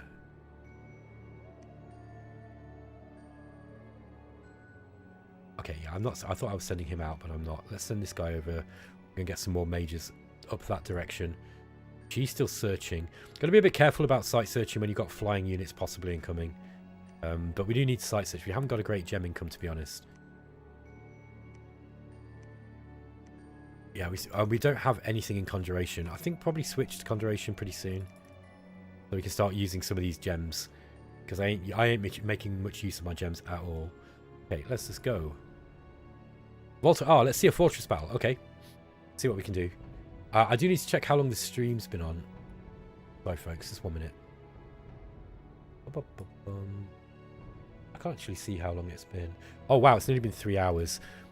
I'm probably going to call it a day soon, guys, because it's getting quite late. What I will do is, once again, if any of you want to ask any questions, we can spend a bit of time just looking at some stuff for you. Okay. Lapis, member of the Closed Council, is playing the Throne of War. Okay. That is Agartha. That must be underground. Laufey the Gigi has found a magic site in Bycliffe. What's that? Hang on. The Tower of the Devil's Bride. A blood mage may enter to summon an imp, or a fiery imp, or a shadow imp. It increases unrest. Okay, that's why unrest is increasing, is it? That's kind of interesting. So if we've got a mage that we're not using, we can get free imps. I don't know if that's a great use of a big Gigia, to be honest. Oh well, we'll try it. Don't forget to take a quick look at Helheim. Oh yeah, Vicinar. Viciniar. Yes, I will do. Did M.A. Machaka's sacred units get a respite? I'm not sure. A respite. We'll have a look. Any good astral battle magic? Yes, there's loads of good astral battle magic. We'll look at it in a minute. Astral. Oh, astral. Yeah, I'm not going to go through all the spells, guys. Like, we can have a quick look, but I think it is quite time consuming. So, yeah, like I'll have a quick skim through. But I'm not going to spend too long on it because I think I'm not really that great at analysing like stuff for multiplayer anyway, if that's what you're thinking. If it's just on the terms of, you know, single player, it's not so much of a big thing. Oh, look, we've got Agartha turned up. Okay. They must have come through the ground. That's interesting. They've taken this throne here. Let's look at the battle anyway. Battle in Tyrideer. Yeah, hold those questions a sec, guys, and I will come back to them when I finish with the playthrough. Okay, look, we've got a whole bunch of heavy cav here. Now, is this? That's just a Muspel giant. He's not even taking any hits yet. Got Skelly spam as well. Look at these horses going off. So this is the we've taken the riders off. Look, we've got the heavy cavalry. Look, and their horses have run off.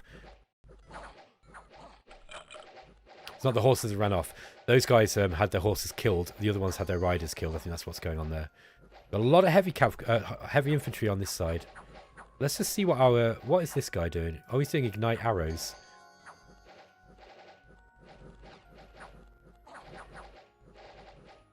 Yeah, battle mode's he's casting a bunch of buff spells. Okay, that's kind of interesting.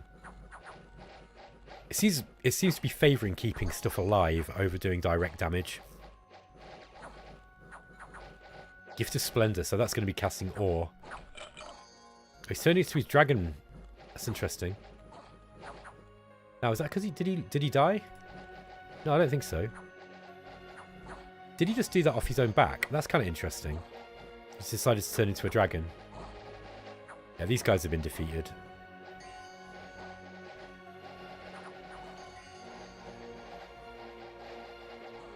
Yeah, it looks like they failed a morale check with quite a lot of troops left.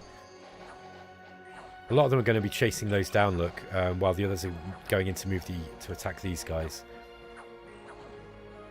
So it looks like battle mode is mostly casting buffs here. That's kind of interesting. We don't have access to a whole... Did I get enchantment? Evocation, sorry. I don't think I did. Okay, so let's have a look what we lost there. Okay. Archmage was killed and he turned into a dragon, so we didn't even lose a single troop. Okay, there was a battle in Kepis. Oh, looks like Abyssia have attacked us. Okay, this game's hotting up. Okay, we've got burning ones. Okay, they're not blessed, but they are still burning ones. Wait, they've got fire shield. Oh. So burning ones have got fire shield all the time.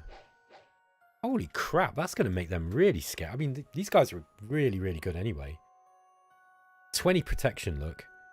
And they like these guys are in cold, so their stats are all down, and still, yeah, their base strength is 16. Berserking it goes up to, yeah, okay. These guys are really good. Like giving them fire shield, unless that's like some bless that's giving them permanent fire shield, but I don't think burning ones always had fire shield, did they? Team Medima is asking, I'm interested if Astral got some new stuff because Glamour stole some. Yeah, so I haven't looked at it carefully, but I looked at Air because a friend of mine was worried that Air was going to be really bad now because, you know, Glamour stole a lot of stuff from Air, and Air is better, I think. So actually, I don't know. Like, I doubt that there'll be less spells. We could count them if you wanted. Okay, we got a bad event here. Okay, the star's going to be right for blood magic. We haven't got any. We've not actually bothered with blood. Let's just claim the Throne of Ascension. We'll bring Battle Mode back. Whoa, what happened to him? He lost an eye? He must have got hit by something. I didn't actually see what happened to him there. Yeah, so he must have taken a hit while he was in that first form, turned back into a dragon. Let's bring him back. I'll actually bring him to Bycliffe, I think.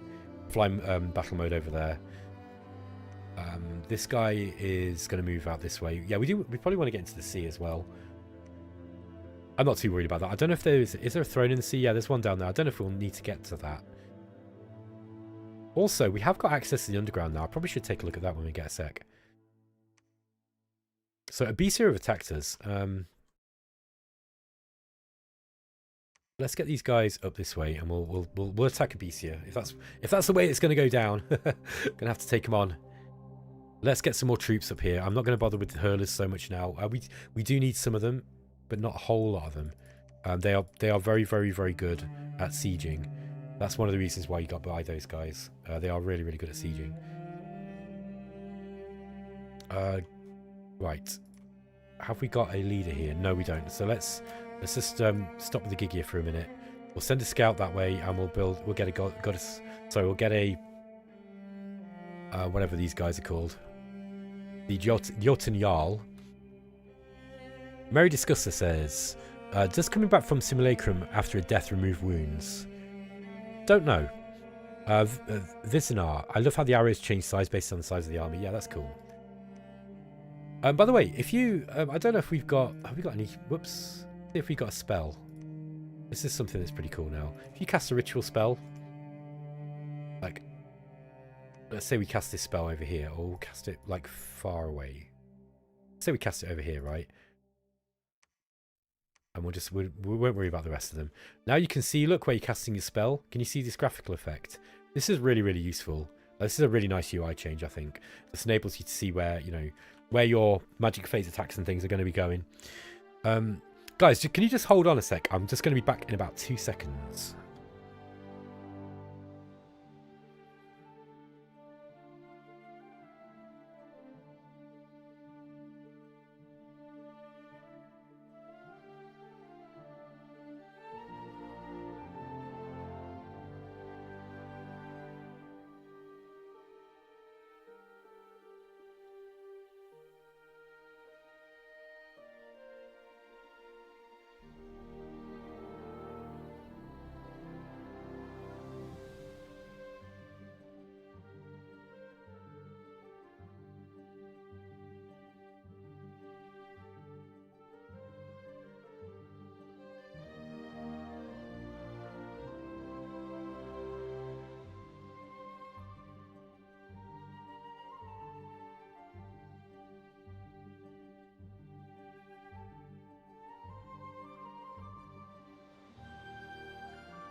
Okay, guys, I'm back.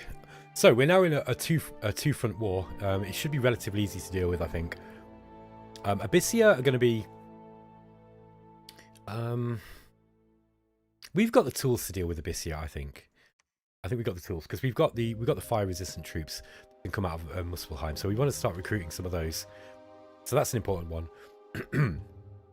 So yeah, we're going to be getting more of these guys out. Yeah, let's get the Muspelgiggy.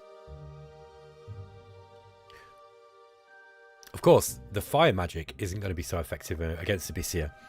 So, you know, we're kind of fighting fire with fire doesn't always work. Okay, yeah, we're starting to get some troops up here. Yeah, looks like Caelim's starting to mass stuff on our borders. We are going to start losing some troops, losing provinces here, so we need to start quickly. Ah, here we are, look.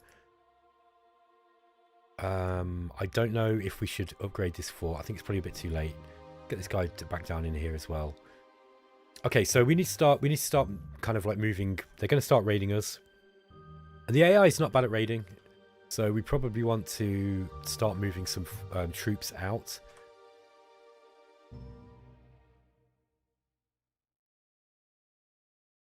Yeah. Oh no, I just realized I'm going to get demonetized again because Spotify has screwed me. Okay, here we go. Let's get this guy over here. I think we're about good. We're about good to go. I need to send some more mages up in this direction. We need more troops now. I think actually troops are probably a little bit more important than mages at this point. We've got a, you know, our research isn't great for this point of the game, but that's not my main concern. My main concern really is being able to stop Caelim's forces if they do start raiding me heavily. So let's pick anybody who's good at skelly spam like her. We're going to start bringing her over here. She got some Muspel units that she can bring with her.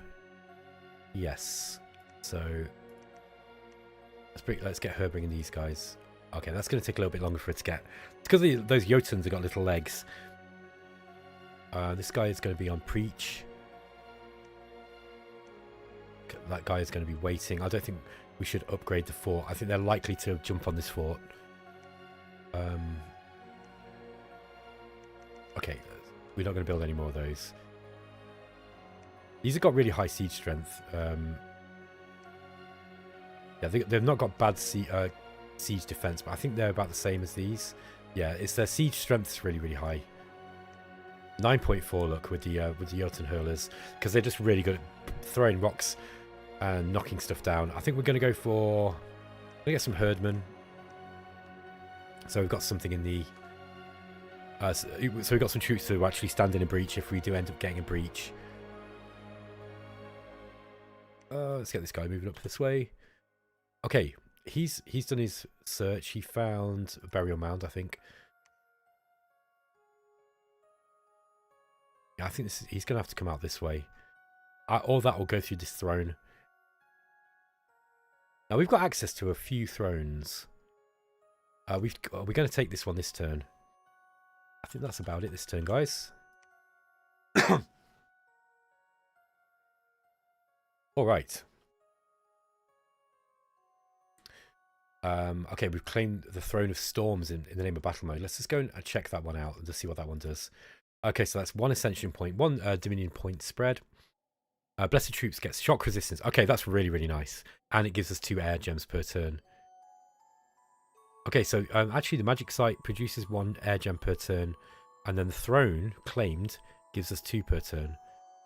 Is that 3 altogether then?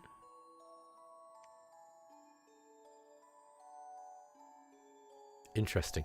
By the way, guys, you can actually here you can pool all your gems from commanders that have got gems in certain areas in just one click. There's quite a lot of little UI changes that just make things like make micromanagement a little bit less intense. Okay, this guy Lodogrimmer, let's get him moved back. We probably want to put. It's actually a high population place as well. But this will just make Muspelheim better, so let's just do that instead.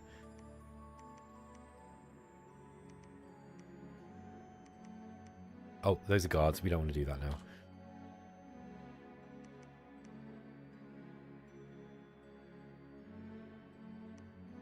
Yeah, we can actually give him. We can give him a couple of Muspel giant guards. So this guy is going to go head up to the front line. These guys have declared war. Okay, right. So let's just watch our battles. By the way, there's a battle in Ashington. This is Calum attacking into our province defense. Probably not going to be a whole lot to see here. Let's see what they do though. Okay, they have got some of their sacred units and they're not blessing them. So yeah, there's still some, you know, it depends on what the bless is, to be honest. Like, it might not be worth blessing them if they've not got a bless worth bothering with. I'd still probably, like, you know, send a priest in to bless those troops, though. That said, there we go, look. That said, it just depends on what, you know, are we scripting AI for theme or are we scripting it to be good? I think you want a bit of both, really. There's a battle in Ermor. We can watch this, actually. This looks like Niflheim's attacking Ermor. Oh, wow, okay. So it's got a whole bunch of Jotun troops. We've got a Nifl Jarl here as well. And we've got some Nifl Giants. And a Jotun... Okay, right, so look, he's got a buffing troop here. Alright, so he blessed these guys. Alright, so they didn't have a problem blessing them that one. It was just the Calum troops that didn't manage to bother. Did he bless them all? Yep. So these guys have got blur, fire resistance, poison weapons, magic resistance +1, penetration -1, enchanted blood, true sight, and resilience to the dead. They've got a lot of bless. And these guys are in cold as well. What's that's a bush? Yeah, they've got +1 cold strength. Oh, they're taking damage though from that from the javelins there. We've also got a Pontifex in the back. He's also blessed. Look, defense skill +1, magic. So strength and magic leadership and slowing weapons.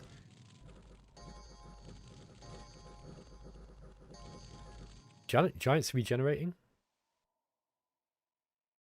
It's like green. Or was that poison damage? I'm not sure what the green meant there. It used to be regeneration. Yeah, is that regeneration? That's kind of confusing. I didn't see that they had a regen bless. Looks like they're regenerating. That's kind of odd. He is. Okay, that's really cool. What's causing the regen? It doesn't say that he's regenerating. Unless... Oh, enchanted blood. There we are. The unit will regain about 1 lost hit point every 2 rounds. Well, there you go then. It was the enchanted blood bless. This Pontifex is going to get hit by a whole lot of Jotun giants if he doesn't run away right now. Too slow. He's taking a nap. That's why. He's cast too many spells. He's trying to rout. He's fallen asleep. He's dead. Okay. Yeah, that was a bit of a massacre, but that's what happens when you send that many Jotun units at the enemy. We got attacked by Abyssia here.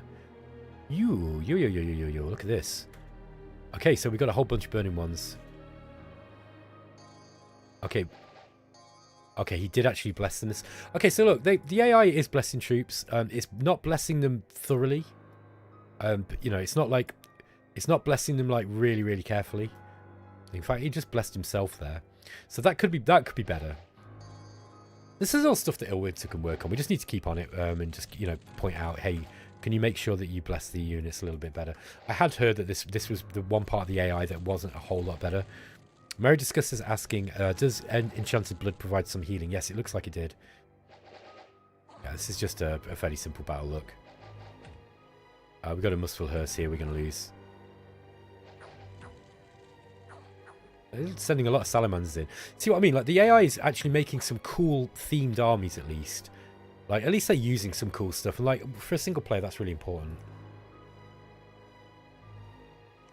Okay, unexpected event in Melmer. We lost some gold. Blood magic rituals are cheaper this month. Marcus was discovered and attacked in Niflheim. Okay, we lost the scout. And we got a new famous hero. Lodogrimmer. He's got a chest wound, but he's also got heroic precision. Okay, that's kind of cool. Vistanar said they were too spread out to land the bless. Yeah, I mean they weren't close enough. They were too spread out, but if they were close, it would have helped too. Okay, let's get this guy Lodogrimmer moving in. Okay, we need to start getting some troops out in order to defend against Calum. So we are starting to get some little monsters coming in. Actually, look, we get 3 imps a turn. These guys aren't bad, you know. They're probably worth a blood mage doing that. Okay, let's get this force then. I'm going to keep the hurlers here because we don't really want them. We get battle mode himself out since he is a simulacrum. I think we get these guys into 2 groups.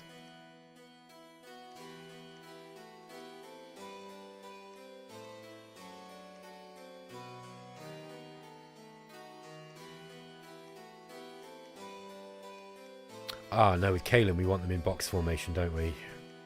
So, let's have some in box formation at the back. And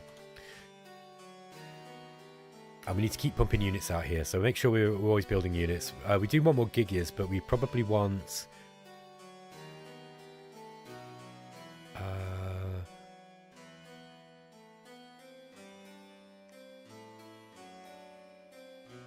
yeah, let's go with the Gigias still, I think.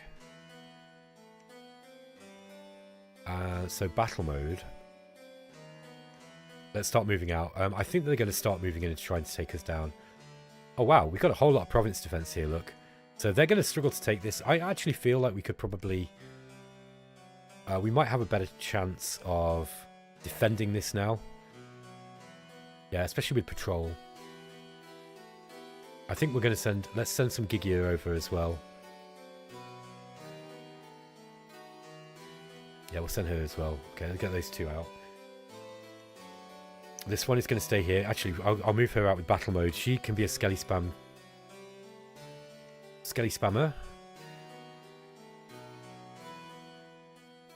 Let's just check our glamour spells. Okay, so she's only got glamour 1. Still, mirror image and blur are probably good for her to cast so she can defend herself. And then we're going to go with skelly spam. So, horde of skeletons. I'll give us some gems. Okay. Also, battle mode probably wants some gems too. Like, he can take lots of gems. Especially when we start getting into conjuration. I'm going for construction 5 first because I want the greater magic items so that I can get these skeleton staff. Excuse me. Alright. Okay, yeah, we've got another Jotun. Sorry, one of these Muspelheim or Gigias. I might get her to accompany this guy. We'll probably start sending some of these mages out. Have we got enough to fight against Abyssia here? This is going to be an interesting battle. We definitely want the Muspel units on the front line fighting against Abyssia because they will not be bothered by Fire Shield. So we want the Giants on the front, I think, and the other Muspel stuff.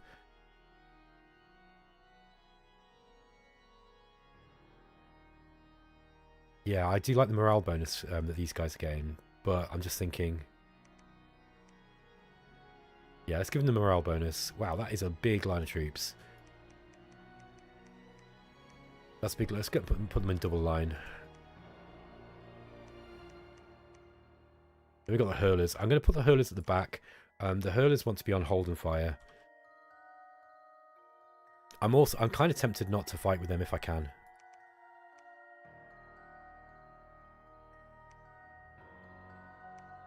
Okay, let's get these guys moving in. And we'll try and put a stop. This is not a big force, I don't think, that they got here. Let me just remind myself of what they got in here. Oh, it is quite a big force. Okay. Yeah, there's a lot of burning ones, but they're not blessed. They don't need to be blessed to do damage, to be honest. These things are really scary, but we're going to wreck them with this, what we've got. We just need to make sure that they are actually blessed up.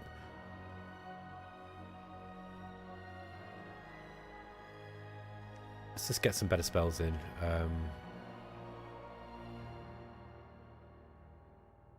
Flaming arrows should be quite funny on the boulders. It's complete overkill. I've got less flame ward as well. No need to worry about that. Yeah, immolation is a nice spell. Oh, we'll just keep it with that. Salamander's going to get squished. Yes, they are. They're going to get completely squished. Salamander. I wonder if Abyssia have had anything change with them that makes them a little bit better with I think we need to start. We need to take this out, don't we? Let's get some more PO. Okay, well, that's not happening. Let's go and get this scout out that I built.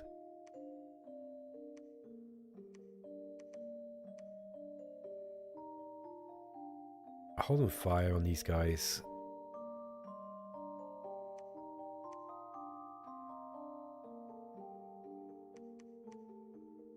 Gotta be careful with the boulder throws. They will throw stuff at your own troops. But, you know, it's kind of part of the fun.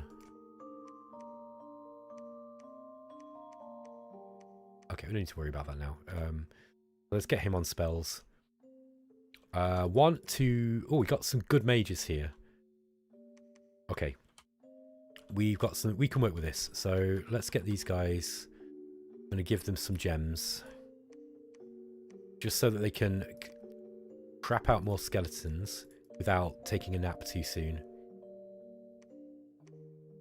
There's a couple each, I think.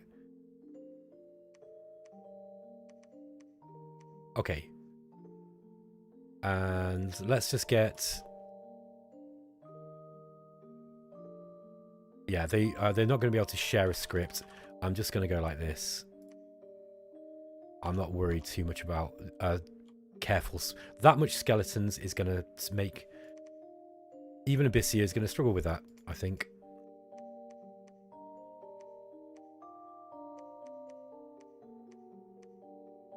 Yeah, actually, we're going to set them further back. Because the more time we've got to make skeletons, the better. Lots of skellies. Leave a bit of a gap in the middle there. So that skeletons can filter through. Because the skeletons will probably start coming out on turn 1. And we'll push Abyssia back. And then we've got to start thinking about how to deal with Calum. And the way to deal with Calum generally is lots of units. But that's not something that we've got a lot of. The other way to deal with Calum is with anti-Calum stuff. Anti-Calum stuff in this case is going to be probably skeleton spam. The thing is though, because what they will do is they'll drop down on your mages, so you've got to have loads of units to kind of to make sure that they're covered from stuff just dropping down on them. It's going to be interesting to see how I'm going to be able to do this anyway. What else have we got to move?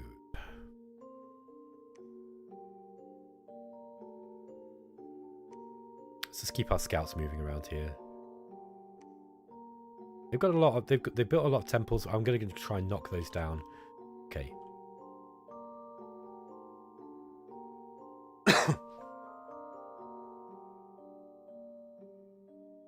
Okay, let's see what's happening this turn. Okay, there was a battle at Kepis. This is our main force. This is a large army, look. And they've got quite a lot of troops. What have they... Is this a salamander? Anathemant salamander. So yeah, this is half decent mage. He's not going to hurt us. Ah, now I put the Muspel units at the back. That I didn't mean to do that. That must have been a consequence of when I shifted the troops over to the commanders. Let's see what happens here. We've got all these salamanders coming in. Well, that one's wounded. Ah, right. Yeah, these are weak because we're in cold 4. Abyssia are going to struggle. So I think these guys have got... Yeah, these are going to be the same. Look, their attack skill's gone down to 8. Their strength's gone right down. Yeah, these guys are not going to be anything to us. Now, we're also really weak, by the way, these giants, look. They've also got the -4 penalty. So they're also not great in the cold like this. But the Muspel Jotun don't have that problem. They do not have firepower. So basically, this is like a bunch of very, very cold people shivering while they're fighting. Let's just speed it up just a touch. Yeah, we're getting through those okay. Yeah, okay. Abyssia are routed. Yeah, that was the wronger time to attack like a Jotun nation, to be honest. They are attacking into Felden Forest here. Okay, so these are mostly the Abyssian infantry. Really high protection for a early age. They got really big, strong battle axe attack as well. Their They have heat 3, but they don't. These guys don't have firepower, so these are all right attacking into, you know, into cold places. Our poor tribesmen here are just not. They're not gonna do much. Lion tribes. It was a brave death. Okay. Kalem are attacking into the Eagle Reach Mountains. Let's just see what they're attacking with. Ogres and some more of these Arya Temple Guards. Curious choice. But it's going to be enough, I think, to take out PD, look. There we go. Okay, they didn't really lose much. And there was a battle in Estephonia. So this is us attacking into Abysia. It's just a little bit of PD. And we're just going to crap out tons of skeletons here, look. Lots and lots of skeleton spam.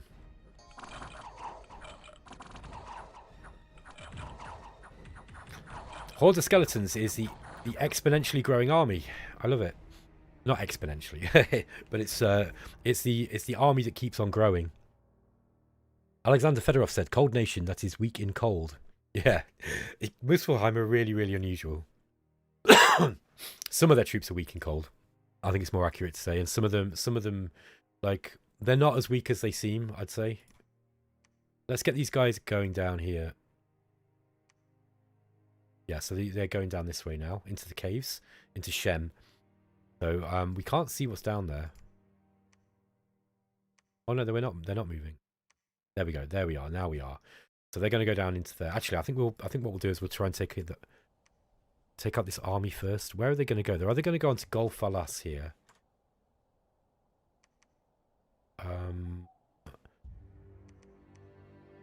Yeah, here's an interesting thing. What do we do? Do we defend or do we go to attack?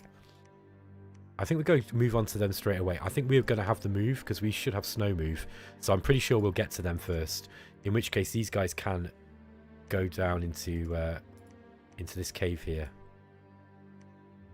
Yeah, I'm pretty sure that we'll get there first before them. I think. Because we're on plains, but it's snowy plains, and they're in forest. I forget the exact mechanics, and they are complicated, but I'm pretty sure we'll move there first. We'll get there first. Okay. What else? Let's get him on patrol just in case. Do we do some blood hunting? We've got loads of pop. We've got loads and loads and loads and loads and loads of pop, haven't we? Like tons of it. So we might as well get some blood, like blood on the go. Yeah, we need the next level of construction so we can get the blood dowsing rod. But these guys will be decent blood hunters actually. Both of those will be good blood hunters. The only problem with blood is then you need something to patrol down. So we don't have nature magic. I don't think. Don't the Gigias? I thought the Gigias had nature actually. But they don't, definitely. The Muspel Gigias don't. I thought these ones did. Maybe I'm just misremembering that. Yeah, they do. Some of them do. So I haven't really seen much. So the reason why I'm asking for... There we go, look. The reason why I'm asking for nature magic is because we can actually summon wolves. So wolves will work as a, you know, as a very cheap way of getting patrolling troops. Okay, let's get battle mode moving in on these guys. They're probably going to move before we get there. But so be it. Let's just make sure that we've got all our PD in. Ba-ba-da-ba-bum-bum. Oh. Yeah, there we go. Alright, so we've got some more Muspel units here. This is Huld. I think we'll just get her just depositing these units here for the time being. There's a reasonable force in here now. Also, we probably want... okay. We can create Revenants now. Now, our Death Gem income isn't that high. But once you've got a decent Death Gem income, you can start like summoning more... the Revenant. Revenants aren't bad. If you put a Skull Staff on one of them, they can start replicating themselves. Golf Club Ninja, how many wolves per cast? I can't remember, to be honest. I can look, actually. So, 15 plus. So, plus 1 for every level the caster is. So, we're going to be getting 16 with that Gigia that's casting it. So, yeah, it's quite cheap as well. Our gold income's crap. We have not done enough site searching for this point in the game. Like, I've really been slacking off on that. Let's just send a few out. We're doing a little bit. There's quite like we've got a lot of territory that we're not really extending any control into, like down here, which we really should do. Like this is a really good place for a fort. I don't know why I didn't think of putting one up there. Probably because I'm not paying attention. Okay.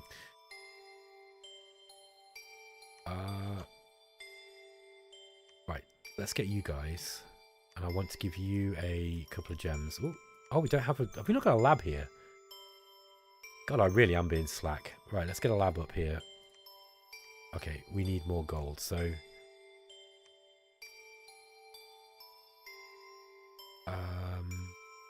just this turn.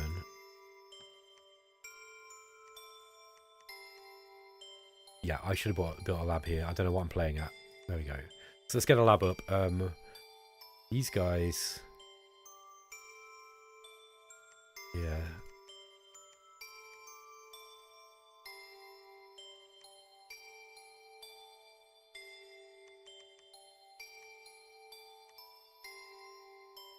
We should really be raiding with these, so let's think about where we can move. Let's go and take his cap circle. We'll see how many troops he's got. But rather than just sitting for him, waiting for him to come to us, we should be getting more proactive. Alexander Fedorov, 15 for 2 gems. Yeah, it's good though. Because they're free units, you don't pay any upkeep on them, and they're okay at site searching. Sorry, at patrolling. They're not good. They're not good at patrolling, but they'll do the job. So they're like, I don't really use we're not really a nation. Alexander Fedorov, auto search. Is it site searching in provinces around? Yes, that's right. It auto site searches basically. So it feels like I've not done a lot of site searching, but I actually have done more than I thought because, yeah, I have done more than I thought because I've been like setting them on auto basically. Okay, she's good fire mage. We didn't get much evocation yet, did we? We haven't got any evocation. Let's get some evocation first. What have we got? No, that's not a lot, is it? Let's at least get fireball, I think. Yeah, let's at least go into evocation 3 for fireball, and then we'll go into conjuration. Okay. We'll send Lorgrimer up towards the front line and get him preaching. Okay, here we go.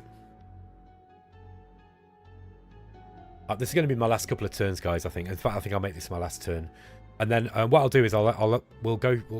If we've got any questions that I can answer, then I'll do so. I'll try my best to kind of answer the questions I can. Oh, we got attacked in Muspelheim. That's an interesting strategic strike. Oh, okay. This was okay, yeah. This was a spell, so. We might lose the commanders here, but I think we're going to be all right. There we are, look. So that didn't work. That wasn't a bad idea, actually, because if that works, right, then, you can take... You've taken the capital offline. Unfortunately, I just had a little bit too much PD for that to work. There was a battle in Umbro as well. This is another magic phase attack by the looks of it. So, yeah, they're casting this this Hawk spell. This is probably going to work. Yeah, the commander's going to die here. I think. Oh no, he fought them off. He must be wrecked. Yeah, he's on his last legs, look. Oh, he did actually. He's crippled now and he's running. But so yeah, we did rout. Hang on, did we lose there? Yes, we did. Okay, we actually lost that. Okay, that's kind of interesting. So we were beaten. We actually lost that battle there in Umbro. Sorry. So that's here, look. Yeah, again, this is areas that we can't really defend. So yeah, this is not so easy to... Hold on, that's Niflheim, that's not us. Yeah, he's taking all this territory off us. Caleb's getting aggressive. Anyway, let's continue. There's a battle in Feldheim Forest. This is us attacking into Abysia. Did we catch their army? No, we didn't. So we don't need to watch that battle. We must have missed them then. We've got Ildemir here. I could have sworn that with Snow Move we would have made that faster than them, but there we go. Again, this is another battle we don't really need to watch. Yeah, easy battle. So we're just raiding back. We're getting attacked in Waywoods. This is Abyssia's. This is the force that evaded us. Yeah, these guys are going to stomp through these PD here. Even with the cold power, that in winter, we're going to struggle. Okay, there's a battle in Shem. This is... we're attacking into the caves now. Hey, what do we got here? Oh, they just got some Koani. Okay, so... Little Bakemono. Or not Bakemono, but they're little Yomi demons. Lots of skelly spam. There we go. Look at these hurlers. Okay. Actually, the hurler's got a fair few kills there. That wasn't bad. All right, so we're actually down into the Underdark, if you like. Calum attacking Muspelheim. Yeah, again, this is just going to be Calum doing Calum stuff. Are they going to fly? Yeah, they're going to drop in on the commander. This Jotun guy's probably not going to survive this. No, they got him. Okay. And there's a battle in Eagle Reach Mountains. We've got to get decisive, otherwise we're going to lose a lot of territory here.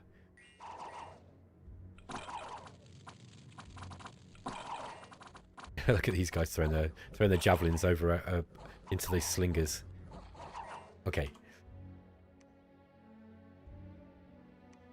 Okay, we lost some population and got a load of unrest.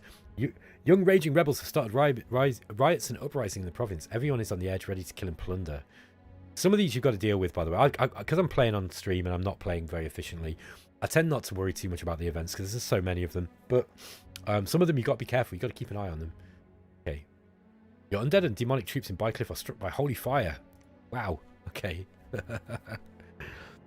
Oh, that's because we're at the Pool of Sanctity, kills undead and demons, but also the Tower of... Oh, God. So that thing's killing our demons, even though... That's hilarious. Any undead beings and demons in this province have a chance of getting blasted by holy energies. Chance of being struck is the value in percentage each month. Okay, so it's 5%. I wonder if these two are scripted to come together. That's really silly. All right, guys. I think I'm gonna end this like let's play here for the time being. I'm just gonna save the game, and then what we're gonna do? Did that save? Yeah, sure it did. So I'm going to ask you, do you want to have a look at anything like before I log off? I'm not going to spend an hour doing this like I did last night because I'm getting a bit tired. But if there's anything that you want to, like, do you want me to look at a nation or have a look at some spells or something? Like, now's your opportunity to ask.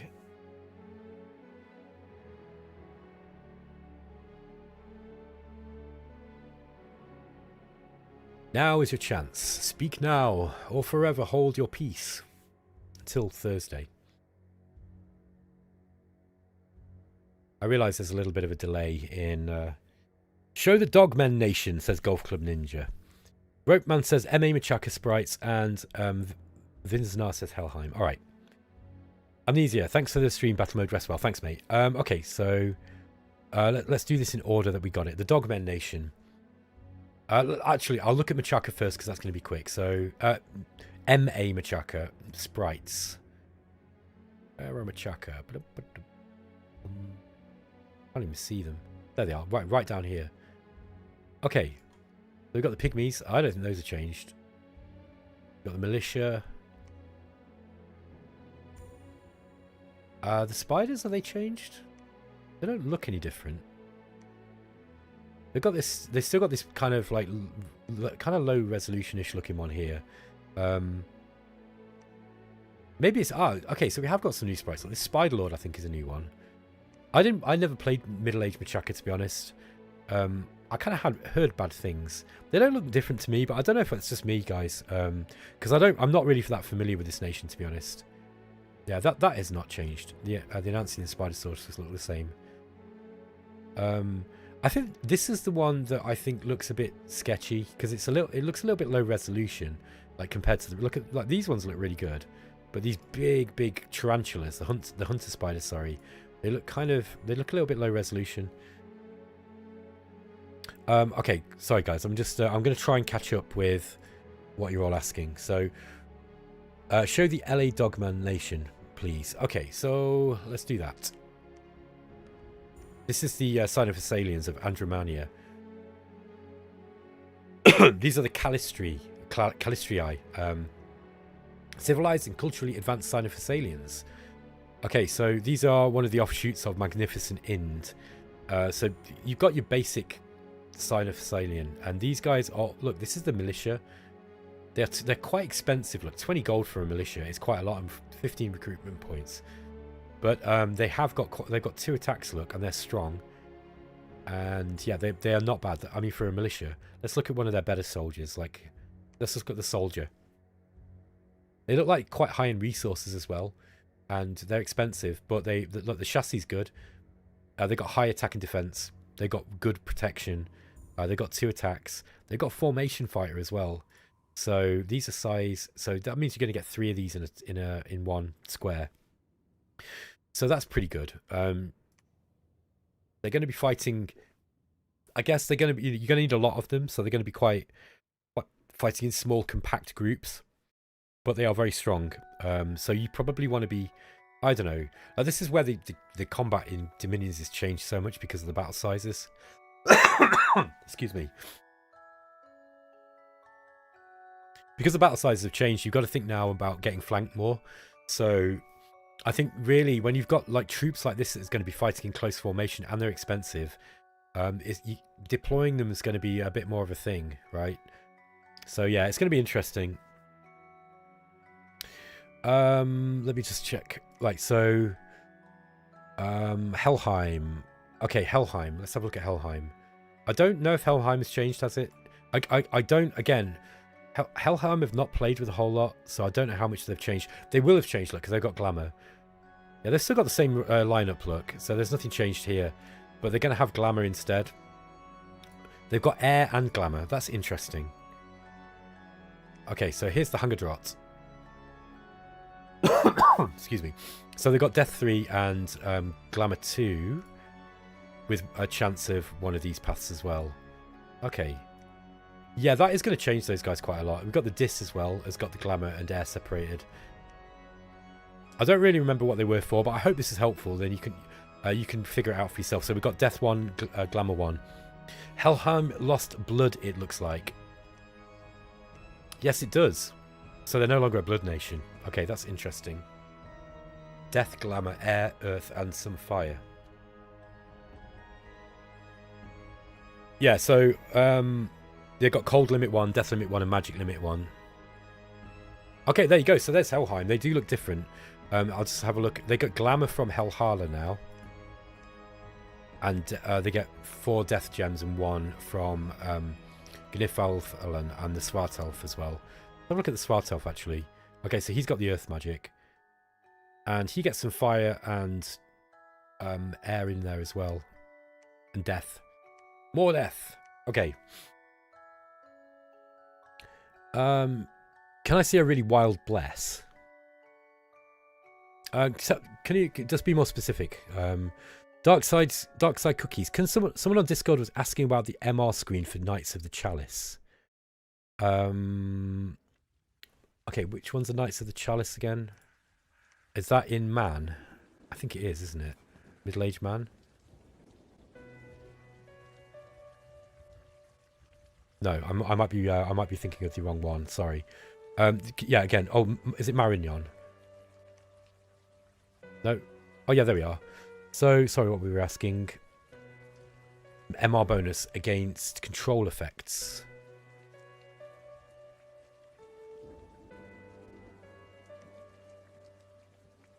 Okay, basic magic. I don't see anything there. Maybe I'm misunderstanding your question.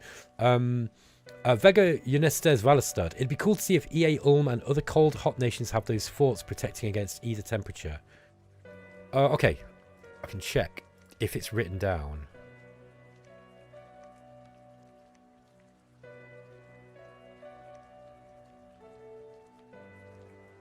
It doesn't say so. They do get the cold limit +1. So you can have really cold. It doesn't say anything here. Without starting a game, I'm not really sure. Mary Discusser, thanks for the stream. Now back to episode 11 of The Giant Queen. Yeah. I'm glad people are still watching that. That's cool. Ropeman, I was just hoping the Sacred Spiders got updated sprites since it's the only sprite in the game I dislike. Yeah, I think that one really needs updating, man. It's old, isn't it? It's kind of low resolution. I'm pretty sure that will happen at some point. Okay. JB, is it true that only Lucid Dads and Battle Mode are allowed to show game content? That seems a bit unfair to other Dom6 YouTubers. Yes, I think so. I wasn't part of the beta testing group, so I don't know any of the discussion that's gone on with it, I'm afraid. I was as surprised as you were about that. I'm surprised that Illwinter picked me. I think it's because they like my Conquest of Elysium stuff. I think that's why. Because I know that they watch my Conquest of Elysium series. So I guess, yeah, I don't know. I haven't really got much comment on that, I'm afraid. It's up to them how they market their game. And so, yeah, I guess. And I think that, like, you look, it's only a few weeks. It's only like a week. It's less than a week now till the game's released. I can't mind read Illwinter as to why they made that decision, and I'm not going to try. I assume that, I mean, I work for a marketing team, for video games marketing, so different companies will have their own, they've got their own marketing objectives, right? And I think giving, like, for example, Paradox, yeah, the way that Paradox work is that they don't allow beta testers to do any of their streaming. Okay, so they won't allow beta testers to also be content creators in the run up to a game's release. I'm pretty sure that's the way that it works there, and they run that like a military operation as well. Like I know a few people who've been in Paradox beta programs and who do content creation on their content creator programs and stuff, and it's completely different to how, like, for example, my company Stardock do it. So it's all different, man. So I don't really want to comment really very much. I was as surprised as you are that they picked me. I think it's probably because I focus on the sort of more on the lore side of stuff, I guess, and the more sort of like the fun sort of role-playing side of the games. So, and I'm very different to Lucid, because Lucid's entirely, like, you know, not entirely, but he's mostly multiplayer based, and Daz is very much based on new players. So he plays very, very deep. So maybe I don't know, I'm just guessing. Maybe they just picked 3 different streamers who were very different in the way that they approach stuff. But I don't want to try and mind read them. As to whether it's unfair on the others, I'll leave that up to you to decide. I didn't have any say in it. Golf Club Ninja. I assume Andromania is a cave start since they are Cynophus aliens. Good question. Doesn't say anything about that. I don't think so. However, if they were, so because they've got the added cave layer now, I think they are adding more. Like, for example, Piconnier. Let's just go to, yeah, the early age and middle age Piconnier. Oh, early age Piconnier. Oh, Pyrini. The early age Pyrini is, and I know I'm not pronouncing that right, sorry. These are definitely a cave nation because they're in the cathedral cavern look. I think that they're going to start in the caves, I think. But maybe not, because they've got Mount Antobo as well. I'm not sure, actually. I guess we'd have to start a game. I think I'm just going to answer the questions. Okay, Helmheim Lost Blood, yes. Marignon. What do you want to see in Marignon? Let's have a look at Marignon. Middle age or late age? Okay, so fire, astral, some air and earth. So these guys are going to change because any air mages are going to be different now, I guess, because they're going to have access to a different set of magic. They've got an order limit +1. They get +3 bless points. Was that always the case? I seem to remember thinking that Marignon did actually have +3 bless points anyway. I don't know if that's increased or not. I've played Marignon middle age a few times in single player, and I really, really like them. These Knights of the Chalice are an amazing sacred. They're really, really good. And the Flagellant you can do some fun meme-ish stuff with. Okay, XX is saying, just show off how much bless points, sorry, how much bless effects you can get if you trash your scales. Okay, let's do that. That sounds fun. Excuse me. This damn cough's getting on my nerves. Okay, so let's just, like, trash your scales. And you can trash them more with certain types of pretenders, remember. So, I don't know.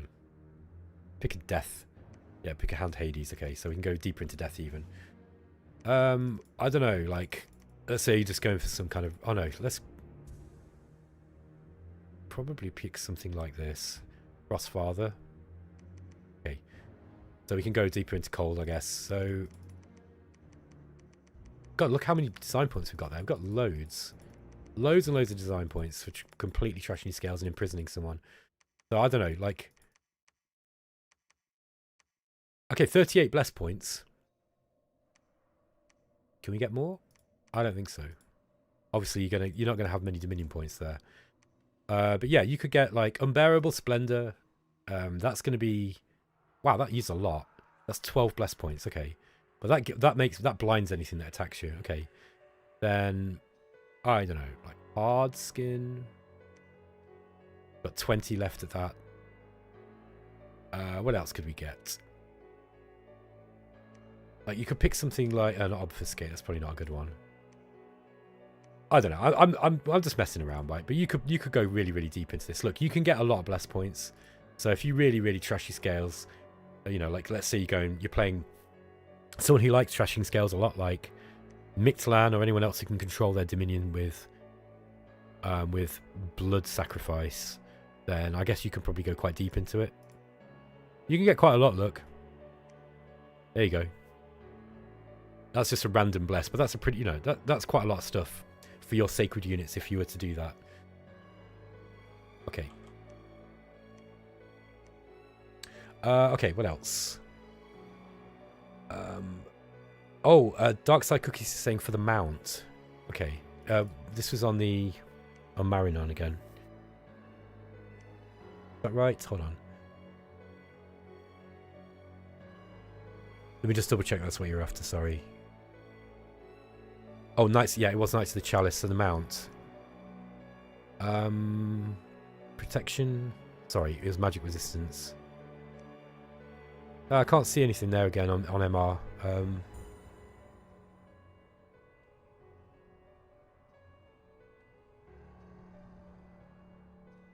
So for Knights of the Chalice mount, the MR screen was what they were wondering. Okay.